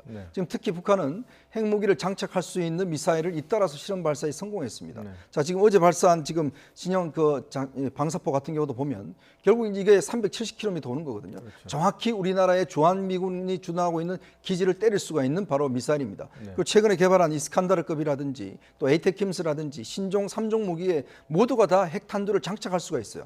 만약 여기에 핵 핵탄두를 장착하고 우리 대한민국을 쏜다라면 우리가 그 많은 미사일 아무 소용이 없습니다. 자, 그런 걸 뻔히 알면서 지금 비대칭 전력이 충분히 북한이 앞서기 때문에 그것 때문에 지금 비핵화를 지금 하고 있는 거 아니겠습니까? 네. 자, 그런데 지금 저 안보실장이라는 분이 위협이 되지 않는다? 이게 과연 국민한테 믿으라고 하는 이야기입니까? 그리고 지금 북한이 발사한 걸 보면 정확히 우리나라에 있는 주한미군 기지들을 상대로 해서 지금 실험 발사를 하고 있는 거예요. 지금 그렇기 때문에 미국에서도 이걸 굉장히 심각하다라고 지금 반응을 보이고 있지 않습니까? 네. 그렇다면 안보실장이라는 분이 국회에 나와서 그런 심각성을 이야기를 하고 이것에 대해서 우리가 어떤 준비를 하고 있는지 네. 과연 이 무기에 대한 방어 체계가 지금 되어 있습니까? 지금 사드가 지금 무력화되고 있다는 이야기도 있지 않습니까? 그렇죠. 그렇게 이야기를 해야 될 텐데 네. 이런 식으로 북한에 대해서 뭐 북한 미사일을 다 이 상중에 대통령이 다 끝나고 올라오셔서 쐈다라든지 그러니까 북한에 우리를 우습게 하는 거 아니겠습니까? 그러니까 정확히 우리 국민들을 좀 안심시켜 줄 수 있는 그런 이야기가 필요하다는 생각입니다. 그러니까 이제 시험 발사 횟수도 중요하지만 재래식 무기와 핵무기 자체는 비교가 안 되기 때문에 좀 더 경각심을 가질 필요가 있다 이런 지적인 것 같은데 어떻게 생각하세요? 그 부분은 뭐 아무리 강조해도 지나치지 않죠. 네. 그래서 우리도 뭐 핵무장을 해야 된다. 라는 얘기까지 나오고 있는데 네. 그런 부분은 좀 너무 성급한 것이고요. 네. 어쨌든 간에 제가 볼 때는 한미동맹의 굳건한 기반을 바탕으로 해서 결국은 우리가 한미동맹을 바탕으로 해서 북한에 공동 대응해 나가는 것이 가장 중요한 것이 아닌가. 그런 차원에서 지금 이번에 이수혁 신임 주미대사가 대미 외교 정책과 관련해서 새로운 접근법을 강조하기는 상당히 맞는 얘기라고 보고요. 네. 중요하게 제가 와닿는 것은 이제 우리 중심에서 볼 것이 아니라 미국 중심에서 좀 볼 필요가 있다. 과연 우리는 한반도 평화 프로세스를 굉장히 강조하고 있는데 그게 지금 미국에서는 별로 중요하게 어필이 안 된다는 거예요. 그래서 미국에 뭔가 어필이 되는 방향의 네. 새로운 대미 외교 정책 그리고 북한 해법을 좀 우리가 창의적으로 제시할 필요가 있지 않나 이런 생각이 좀 듭니다. 네. 자, 이번에는 여당 상황 알아보죠. 이해찬 대표 책임론을 두고 초선 의원들이 문제 제기를 했었는데 최근 이 거취 문제 시끄럽습니다. 이 기자간담회 발언이 문제가 되면서 이른바 민주당 지지층, 친문 지지자들 사이에서 격앙된 반응을 불러일으키고 있는데 어떤 발언이 문제였는지 한번 들어보시죠. 그 지도부 책임론, 또 대표님의 사퇴를 요구하는 목소리에 대해서도 공감을 하셨던 것인지 그 송구하다는 배경이 무엇인지 좀 설명을 부탁드립니다. 실제로 우리 권리당원이 70만 명 가까이 되지 않습니까? 응? 그리고 당 그 플랫폼을 만들어 놓으니까 게시판에 들어와서 그 사퇴를 요구하고 이렇게 비판하는 사람들이 다 합쳐서 한 2,000명 됩니다. 그러니까 아주 극소수자가 이제 그러는 것이고요. 그러니까 극소수가 자신에 대한 퇴진을 요구한 거다. 뭐 이 발언이 문제가 되고 있는데 어떻게 생각하세요? 제가 볼 때 적절한 발언 같지는 않아요. 물론 이해찬 대표 입장에서는 상당히 억울할 것 같아요. 왜냐하면 이제 본인 표현대로 하면은 권리당원 한 70만 명 되는데 그 가운데 2,000명 정도가 자신에게 문제 제기를 한 것과 관련해서 그게 뭐 그렇게 중요하느냐라는 이제 표현을 했는데 거기에 이제 극소수란 표현을 했거든요. 제가 볼 때는 그럼에도 불구하고 당의 대표, 지도자면은 그런 목소리까지도 존중한다라는 이제 메시지를 좀 던지하는데 이 부분이 좀 잘못된 것 같고요. 그렇다면은 이해찬 대표는 왜 이런 메시지를 내놨을까라는 것과 관련해서는 지금 이해찬 대표가 당내 운신하기 굉장히 어려운 상황입니다. 즉 그 얘기는 뭐냐면은 당 초선들을 중심으로 해서 이해찬 대표 등에 대해서 쇄신의 목소리를 강력하게 내놓고 있어요. 즉 그 얘기는 뭐냐면은 조국 정부와 관련해서 과연 당 지도부는 뭐 했느냐라면서 계속해서 압박을 하고 있거든요. 그런데 동시에 친문 열렬 지지자들은 그러면 이해찬 당 대표는 조국을 지키지 못하고 조국을 이렇게 낙마시키는데 당신이 한 일이 뭐냐 이렇게 얘기하니까 상당히 샌드위치에 몰려있는 이런 상황인데 그러다 보니까 지금 이해찬 대표가 당내 어떤 리더십의 위기를 돌파하기 위해서 지금 당 선대위를 조기 선대 체제로 가겠다는 거 아니겠습니까? 통상 이제 지난번 총선 같은 경우는 보름 전에 선대를 꾸몄는데 이번에는 넉 달 전에 선대를 꾸려가지고 그럼 이제 선대를 새로 구성하면 자연스럽게 당직 개편 아닌 당직 개편 그러니까 인적 쇄신 효과도 좀 있지 않겠습니까?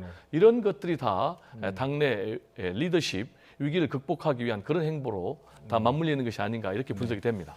자, 그러면 이제 자유한국당 황교안 대표 상황도 살펴볼 텐데요. 이 공식 유튜브 채널 옳은소리에 오늘 황교안입니다라는 제목의 영상이 올라왔습니다. 먼저 화면부터 보시죠.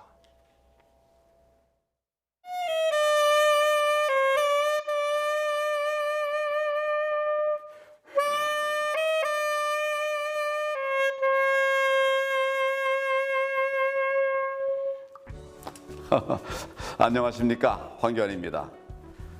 색소폰을 잡아본 지가 너무 오랜만이라서 그런지 마음먹은 대로 그렇게 소리가 나질 않네요. 많은 국민들이 저를 공안검사 출신으로 기억하고 계시죠.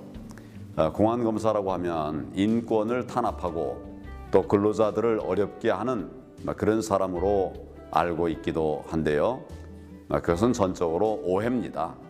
첫 방송이라 아직도 많이 어색하네요. 앞으로 더 많은 이야기로 여러분과 마음을 열고 만나 뵙도록 하겠습니다. 네, 그러니까 이제 황교안 대표가 뭐 유튜버로 변신을 했다 이렇게 해도 괜찮을 것 같은데 최근 황 대표의 행보에 대해서는 어떻게 평가를 하세요?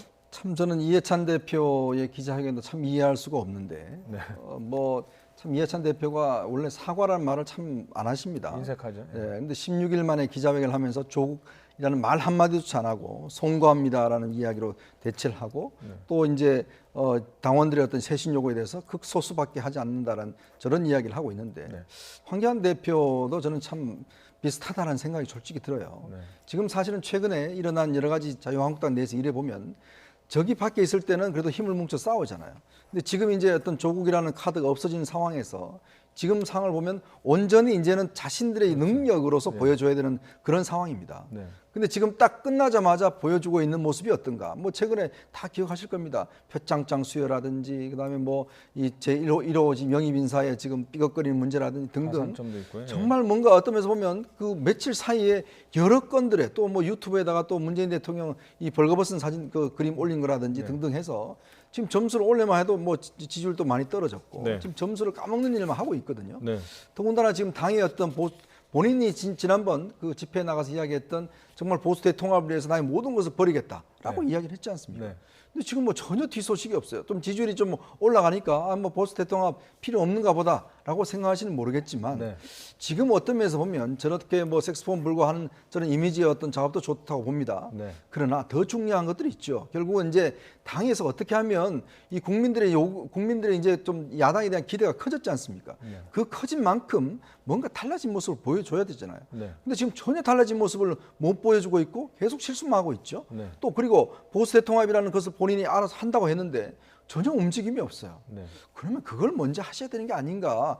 그것에 대한 성과를 좀 내놔야지만 되는데 본인은 잘못한 게 별로 없으신 것 같아요. 뭐 영입 인사 아까 좀 쭉 보셨지만 뭐 박찬주 대장에 대한 영입 문제 뭐 그거 뭐가 문제입니까? 라고 이야기를 한 거 보면 전혀 민심이 어떻게 돌아가는지 본인이 정확히 아직까지 모르시고 계신 게 아닌가 솔직히 아쉬운 생각이 듭니다. 근데 이제 제가 볼 때는 역시 가장 문제는 새로운 리더십을 보여주지 못하고 있는 게 가장 문제 같아요. 지금 이제 박근혜 전 대통령 탄핵으로 보수가 사실상 괴멸됐지 않습니까? 그럼 이제 박근혜 전 대통령 하면 어떤 리더십의 이미지가 형성이 될까? 제가 볼 때는 굉장히 폐쇄적이고 독서적인 그런 이미지가 남아있다고 보거든요. 그럼 이제 황교안 대표도 좀 비슷한 그런 리더십을 연상시켜 주는 것 같아요.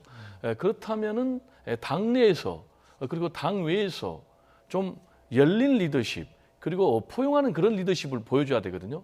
대표적으로 얘기하면 이제 통합의 리더십을 보여줘야 되는데 지금 이제 황교안 대표가 당내 리더십과 관련해서 무슨 문제 제기를 갖고 있냐면은 밀실 리더십을 보여주고 있다. 이게 무슨 얘기냐면은 이번에 박찬주 육군 대장을 역임할 때 당내 중진들이라든지 최고위원들하고 전혀 상의를 하지 않고 영입을 했다는 거예요. 그러다 보니까 나중에 문제가 됐고 최고위원들이 모두 반대를 해서 결국 이제 무산되는 사실상. 그렇다면 이제 당내에서도 이런 리더십을 보여주고 있는데 당 밖에는 어떤 숙제가 남아 있습니까? 결국 이제 범보수를 통합하는 문제가 남아 있지 않습니까?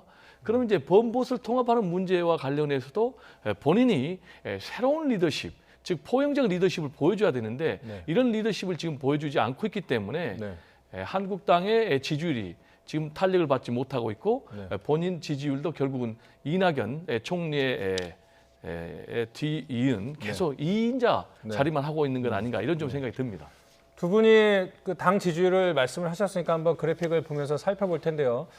자유한국당이 더불어민주당을 당 지지율에서 따라잡았다, 오차 범위 내에서 따라잡았다라는 소식을 전해드린 게 엊그제 같은데 이번에 보니까는 이른바 조국 정국 이전으로 자유한국당의 지지율이 떨어졌다. 이런 여론조사 결과가 나왔습니다. 더불어민주당이 40%, 자유한국당이 23%, 그래서 17%포인트 차로 벌어진 것으로 드러났는데 결국은 가장 큰 문제는 황교안 대표의 리더십인가요? 아니면은 나경원 원내대표하고 어떤 콤비 플레이가 잘 안 맞은 건지. 뭐 둘 다 사실은 어떤 면에서 그런 측면을 봐야겠죠. 왜냐하면 또 뭐 이제 황교안 대표가 원외이기 때문에 또 원내에 또 이런 걸 같이 하기 때문에 또 원내가 서로 또 잘 이게 호흡이 안 맞는 것 같습니다. 자, 그러면 저는 물론 조국 사태를 하면서 야당이 했던 노력과 뭐 기여 이런 거 충분히 있다고 봅니다. 또 어느 정도 성과 얻었기 때문에 나름대로 또 성과물들이 있었어요. 근데 문제는 이 성과물들을 어떻게 이제 가져갈 것이냐, 이게 이제 제일 큰 문제지 않습니까? 그렇다면 지금 벌써 민주당 같은 경우는 보십시오. 이미 이철희 의원이나 표창원 의원이나 사실 초선 의원들이 안 나가겠다고 지금 불출마를 하겠다고 선언을 했지 않습니까? 그리고 또 사실은 그 사람들이 직접 대표를 향해서 좀 리더십 바꾸라, 우리가 뭐 비판도 했지만 그러나 또 당내에서는 나름대로 또 그런 견제와 비판의 목소리가 있는 것이거든요. 자, 그러면 지금 자유한국당 내부에서는 그런 목소리가 과연 있는 것인지, 그리고 또 예전에 불출마하겠다는 분들이 다시 또 그런 이야기 한 적 없다라고 스물스물 다시 또 출마 이야기를 하고 있어요. 그렇다 보니까 뭔가 물론 뭐 야당 입장에서 보면 야당이 여당과는 좀 다른 상황이긴 합니다만은 그러나 국민들이 원하는 것은 그래도 좀 뭔가 야당이 달라지는 모습, 황골탈퇴하는 모습을 좀 기대하지 않습니까? 그게 결국은 뭘로 나타나겠습니까? 인적 쇄신은 나타나거든요. 물론 아직 뭐 임기는 남아 있기는 하지만 그러나 그런 부분에서의 어떤 노력과 이런 것들, 자기 헌신 이런 것들이 전혀 보이지 않으니까 결국 야당이 너무 변하지 않는 게 아니냐, 똑같다, 이런 어떤 비판론에서 피해갈 수는 없는 상황인 것 같습니다. 이런 와중에 홍준표 전 대표가 출마를 공식화했고요. 그리고 자기가 어느 지역구에 출마할지에 대해서 왈가왈부하지 말아라, 이렇게 얘기를 했는데 이 홍준표 전 대표가 정치 현장에 다시 중심에 서기 위해서 속도를 내고 있는 듯한 그런 분위기입니다. 그렇습니다. 지금 이제 한국당에서는 당내 중진들에게 험지 출마를 강력하게 요구를 하고 있지 않습니까? 즉 그러면은 홍준표 전 대표 입장에서는 험지 출마하면은 본인이 낙선할 가능성이 높고 결국 이제 총선에서 낙선하면은 대권 도전할 그런 발판이 사라지는 것이죠. 그래서 뒤집어서 얘기하면은 홍준표 전 대표는 대권력이 아직도 강력하게 살아있는 것이죠. 그래서 1단계로 험지 출마 안 하겠다, 그래서 내 갈 길 가겠다. 그러면 홍준표 전 대표가 가고자 하는 길이 뭐냐? 결국 이제 본인이 당선 가능성이 높은 곳, 그래서 당 지도부와 상관없이 내 갈 길 가겠다라는 것이고 지금 이제 정가에서는 구체적으로 그러면은 홍준표 전 대표의 고향이 경남 창녕이거든요. 그래서 창녕으로 출마하려는 것 아니냐. 그리고 실제로 또 창녕 행사에도 한번 또 참석을 했다고 지금 전해지고 있어요. 그래서 제가 볼 때는 이제 본인은 경남 창녕 쪽으로 출마를 해서 당선이 돼서 그리고 본인이 이번에 밝히면서 뭔가 이제는 당을 위한 것보다 난 나라를 위해서 좀 해야 되겠다. 그리고 현재 당 지도부를 위해서 내가 희생하고 헌신할 생각이 전혀 없고 그래서 제가 볼 때는 이제 앞으로 강력하게 대권에 도전하겠다라는 뜻을 시사한 것이 아닌가, 이렇게 해석이 됩니다. 저는 홍준표 전 대표에게 정세균 모델을 좀 닮아라라는 이야기를 좀 드리고 싶어요. 정세균 의장이 사실 고향에서 한 뭐 3, 4선인가 하셨잖아요. 그리고 본인이 홀을 털고 종로에 오셨습니다. 종로 재선을 했어요. 그 자기는 재선이다라고 이야기를 하고 있죠. 저는 지금 자유한국당에 대해서 홍준표 전 대표가 지역에서 많은 비판을 했지 않습니까? 뭐 당의 어떤 이런 부분에 대해서. 자, 그러면 대선 후보입니다. 그 대표를 지냈잖아요. 그럼 그 정도 비판할 수 있으면 나는 내가 이렇게 희생하겠다라는 것들을 좀 보여줘야 되잖아요. 자기는 당 지도부 비판하고 다 해놔놓고 그럼 나는 고향 가겠다? 고향 가서 쉽게 당선하겠다?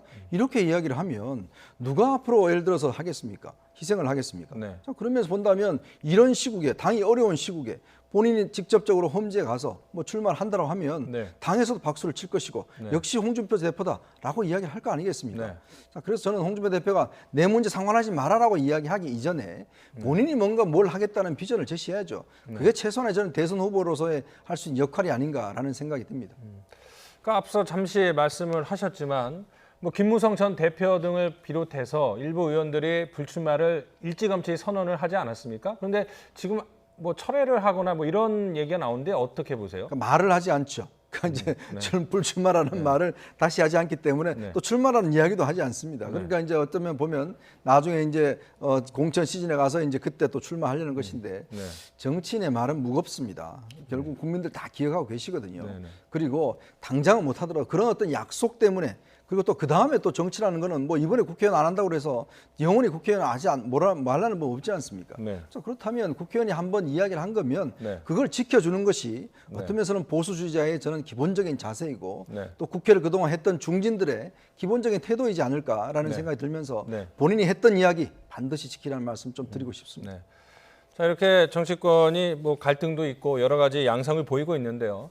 이 조국 정부 계속 얘기를 했지만은 조국 전 장관의 동생이 구속이 되면서 이제 남은 거는 조국 전 장관에 대한 조사로 귀결이 될 것 같습니다. 일단 직접 소환할 가능성이 크다고 관측이 있던데 어떻게 될까요? 그렇습니다. 이제 결국은 이제 윤석열 검찰의 수사의 마지막이 조국 전 장관 아니겠습니까? 그래서 계속해서 수사를 압박을 해왔고 결국 이제 부인 정경심 교수가 구속이 됐지 않습니까? 그래서 11일까지니까 제가 볼 때는 그 이전에는 이제 소환을 할 것으로 보이고요.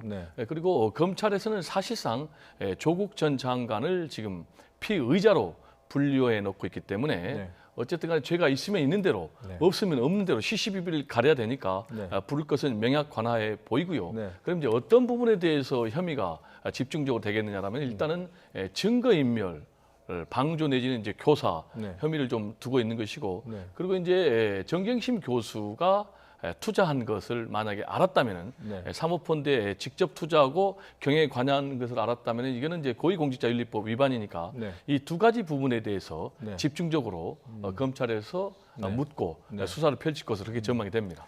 자, 이제 뭐 재판까지 가니까 앞으로 시간은 계속 길어질 텐데 그래도 검찰 수사만 본다면 이제 거의 막바지로 가지 않습니까? 그렇죠. 어떤 식으로 언제쯤 마무리가 될지 예상을 해볼 수 있을까요? 일단 정경심 씨에 대해서 이제 영장 기간을 10일 연장을 해서 11월 10일까지 연장을 했지 않습니까? 아마 그렇다면 제가 볼 때는 아마 주말이나 다음 주 되면 조국 전 장관에 대한 소환 조사를 할 것 같아요. 아마 근데 이제 문제는 관건은 지금 조국 전 장관의 어머님에 대한 조사가 또 있을 것 같습니다. 그럼 그거를 조 전 장관 앞서서 할 것인가? 아마 앞서서 할 가능성이 저는 높을 것 같습니다. 특히 이제 지금 제일 핵심적인 게 사모펀드와 관련해서 5천만 원을 송금했던 부분들, 또 서울대 인권법 센터에서 인턴 문제를 딸이라든지 딸 친구들한테 해줬던 문제들, 뭐 이런 부분에 대한 것들이 이제 주요 핵심적인 사안이 될 텐데 아무래도 이제 검찰의 수사가 어떤 면에서 보면 조국 장관을 향해서 이제 마지막으로 달려가고 있는데 관건은 그것 같습니다. 지금 검찰이 사실은 이제 조국 전 장관 휴대폰과 계좌에 대한 압수수색 영장을 신청을 했다 기각당했거든요. 그렇기 때문에 상당히 이런 부분에 대해서 아마 검찰은 이 다른 증거들을 좀 찾기 위한 시간이 좀 필요하지 않을까라는 생각이 들어요. 그러면 사실 어떤 면에서 보면 이 압수수색 영장에서 판사가 봤을 때 이 혐의가 좀 부족하다라고 아마 그런 판단에서 영장을 기각한 것 같은데 그렇다면 아직까지 검찰은 조 전 장관에 대한 핵심적 혐의에 대해서는 못 잡고 있는 게 아닌가 뭐 그런 관측도 할 수는 있을 것 같습니다. 그러니까 이른바 스모킹 건이 없다 뭐 이런 관측들이 나온다 이 말씀이시군요. 그 부분은 우리가 알 수가 없죠. 왜냐하면 검찰이 그 카드를 쥐고 있기 때문에 그런데 뭐 여러 가지 경로로 우리가 추측하면은 윤석열 검찰총장 측에서 이미 여러 가지 뭐 결정적인 증거들을 갖고 있다라고 지금 전해지고 있어요. 그리고 이제 만약에 조국 전 장관에 대해서 구체적인 물증을 제시해 가지고 혐의를 입증하지 못한다면은 엄청난 결국은 이제 부메랑이 될 텐데 그 부분에 대해서 뭔가 좀 자신감이 있기 때문에 윤석열 검찰에서도 조국 전 장관에 대해서 깊이 있게 수사하고 있고 또 소환할 것을 보고 있고 다만 이 부분에 대해서 구속영장을 청구할지 안 할지는 굉장히 주목할 부분이에요. 그리고 지금 결정적인 증거가 있느냐 없느냐도 상당히 좀 중요한 대목인데 제가 볼 때는 조국 전 장관의 유무죄는 결국은 법정에서 가려지지 않을까 이렇게 전망이 됩니다. 자, 그러니까 이 검찰이 결정적인 증거나 정황을 가지고 수사를 시작했는지 수사를 하면서 확보를 했는지 아니면 확보를 못했는지 앞으로 한 열흘 안에 조금 판가름이 나지 않을까 이런 생각이 듭니다. 오늘 나이트 포커스는 여기서 마치도록 하겠습니다. 지금까지 배종호 세한대 교수, 이현정 문화일보 논설위원 두 분 모시고 이야기 나눠봤습니다. 말씀 고맙습니다. 네, 감사합니다.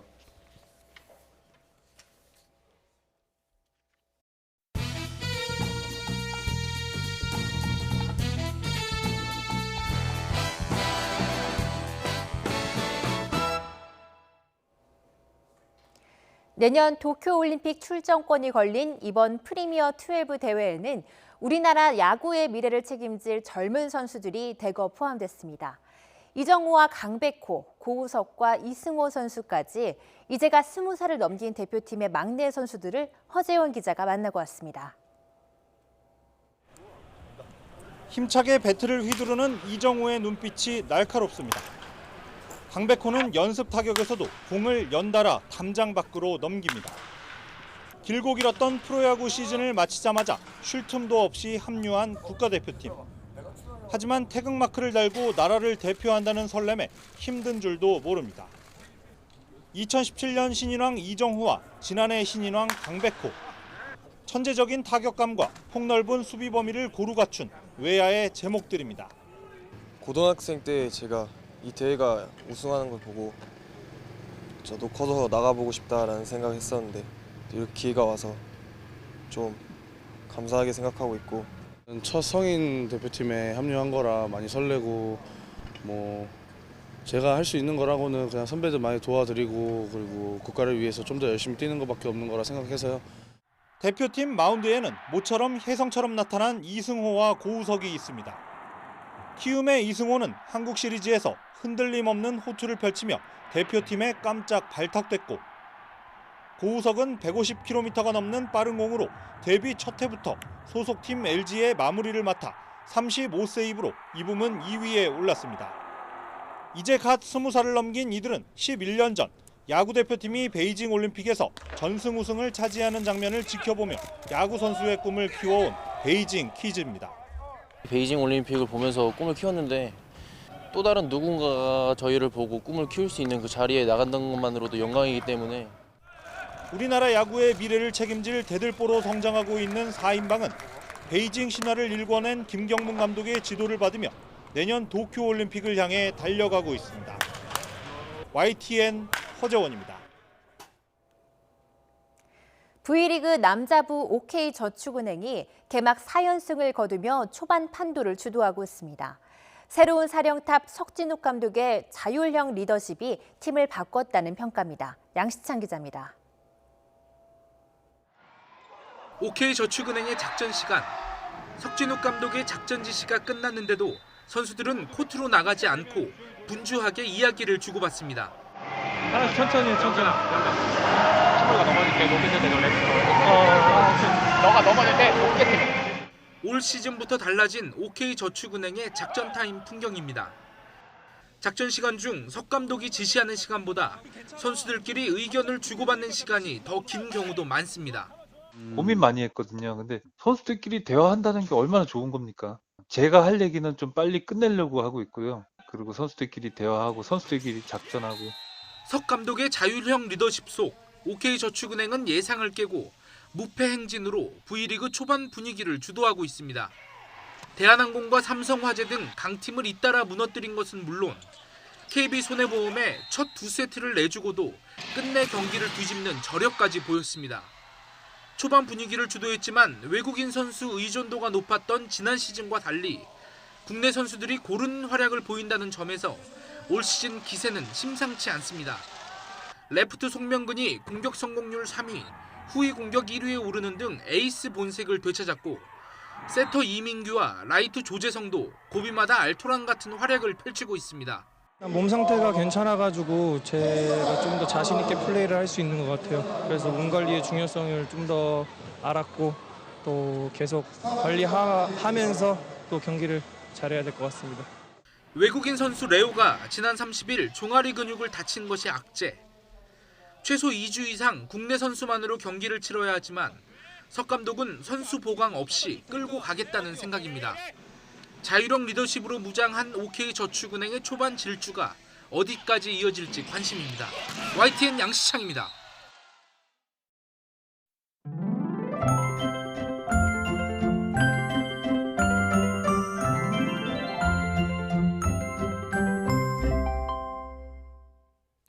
또다시 찾아온 황사와 중국발 스모그에 오늘 마음 놓고 바깥 활동하기 힘들었습니다. 미세먼지가 하늘을 뒤덮으면서 마치 뿌연 장막을 친 듯한 느낌이 들었는데 다행히 밤사이 미세먼지 상황이 호전되겠고 내일은 충청과 전북, 제주 일부 지역에서만 농도가 짙게 나타나겠습니다. 내일 아침에는 오늘보다 조금 더 쌀쌀해집니다. 내일 서울 아침 기온이 9도까지 떨어지는 등 오늘보다 3도가량 낮겠고 낮 기온은 20도로 오늘과 비슷해 선선하겠습니다. 내일도 하늘 표정은 좋습니다. 다만 새벽부터 아침 사이 내륙 곳곳에 서리가 내리겠고 안개가 짙게 끼는 곳이 있겠습니다. 이른 시간 운전하시는 분들은 안전 운전에 각별히 유의해 주시기 바랍니다. 내일 아침 기온 오늘보다 1도에서 3도가량 낮겠습니다. 서울 9도, 대전 9도, 광주 11도, 부산 15도로 예상됩니다. 낮 기온은 오늘과 비슷하거나 조금 낮겠습니다. 서울 20도, 대전 20도, 광주 22도, 부산 22도로 예상됩니다. 일요일인 모레는 일부 내륙 지역에 돌풍과 벼락을 동반한 소나기가 쏟아지겠고 동해안에는 비가 내릴 것으로 전망됩니다. 지금까지 날씨 정보였습니다. 금요일 뉴스나이트 마칩니다. 편안한 밤 되십시오.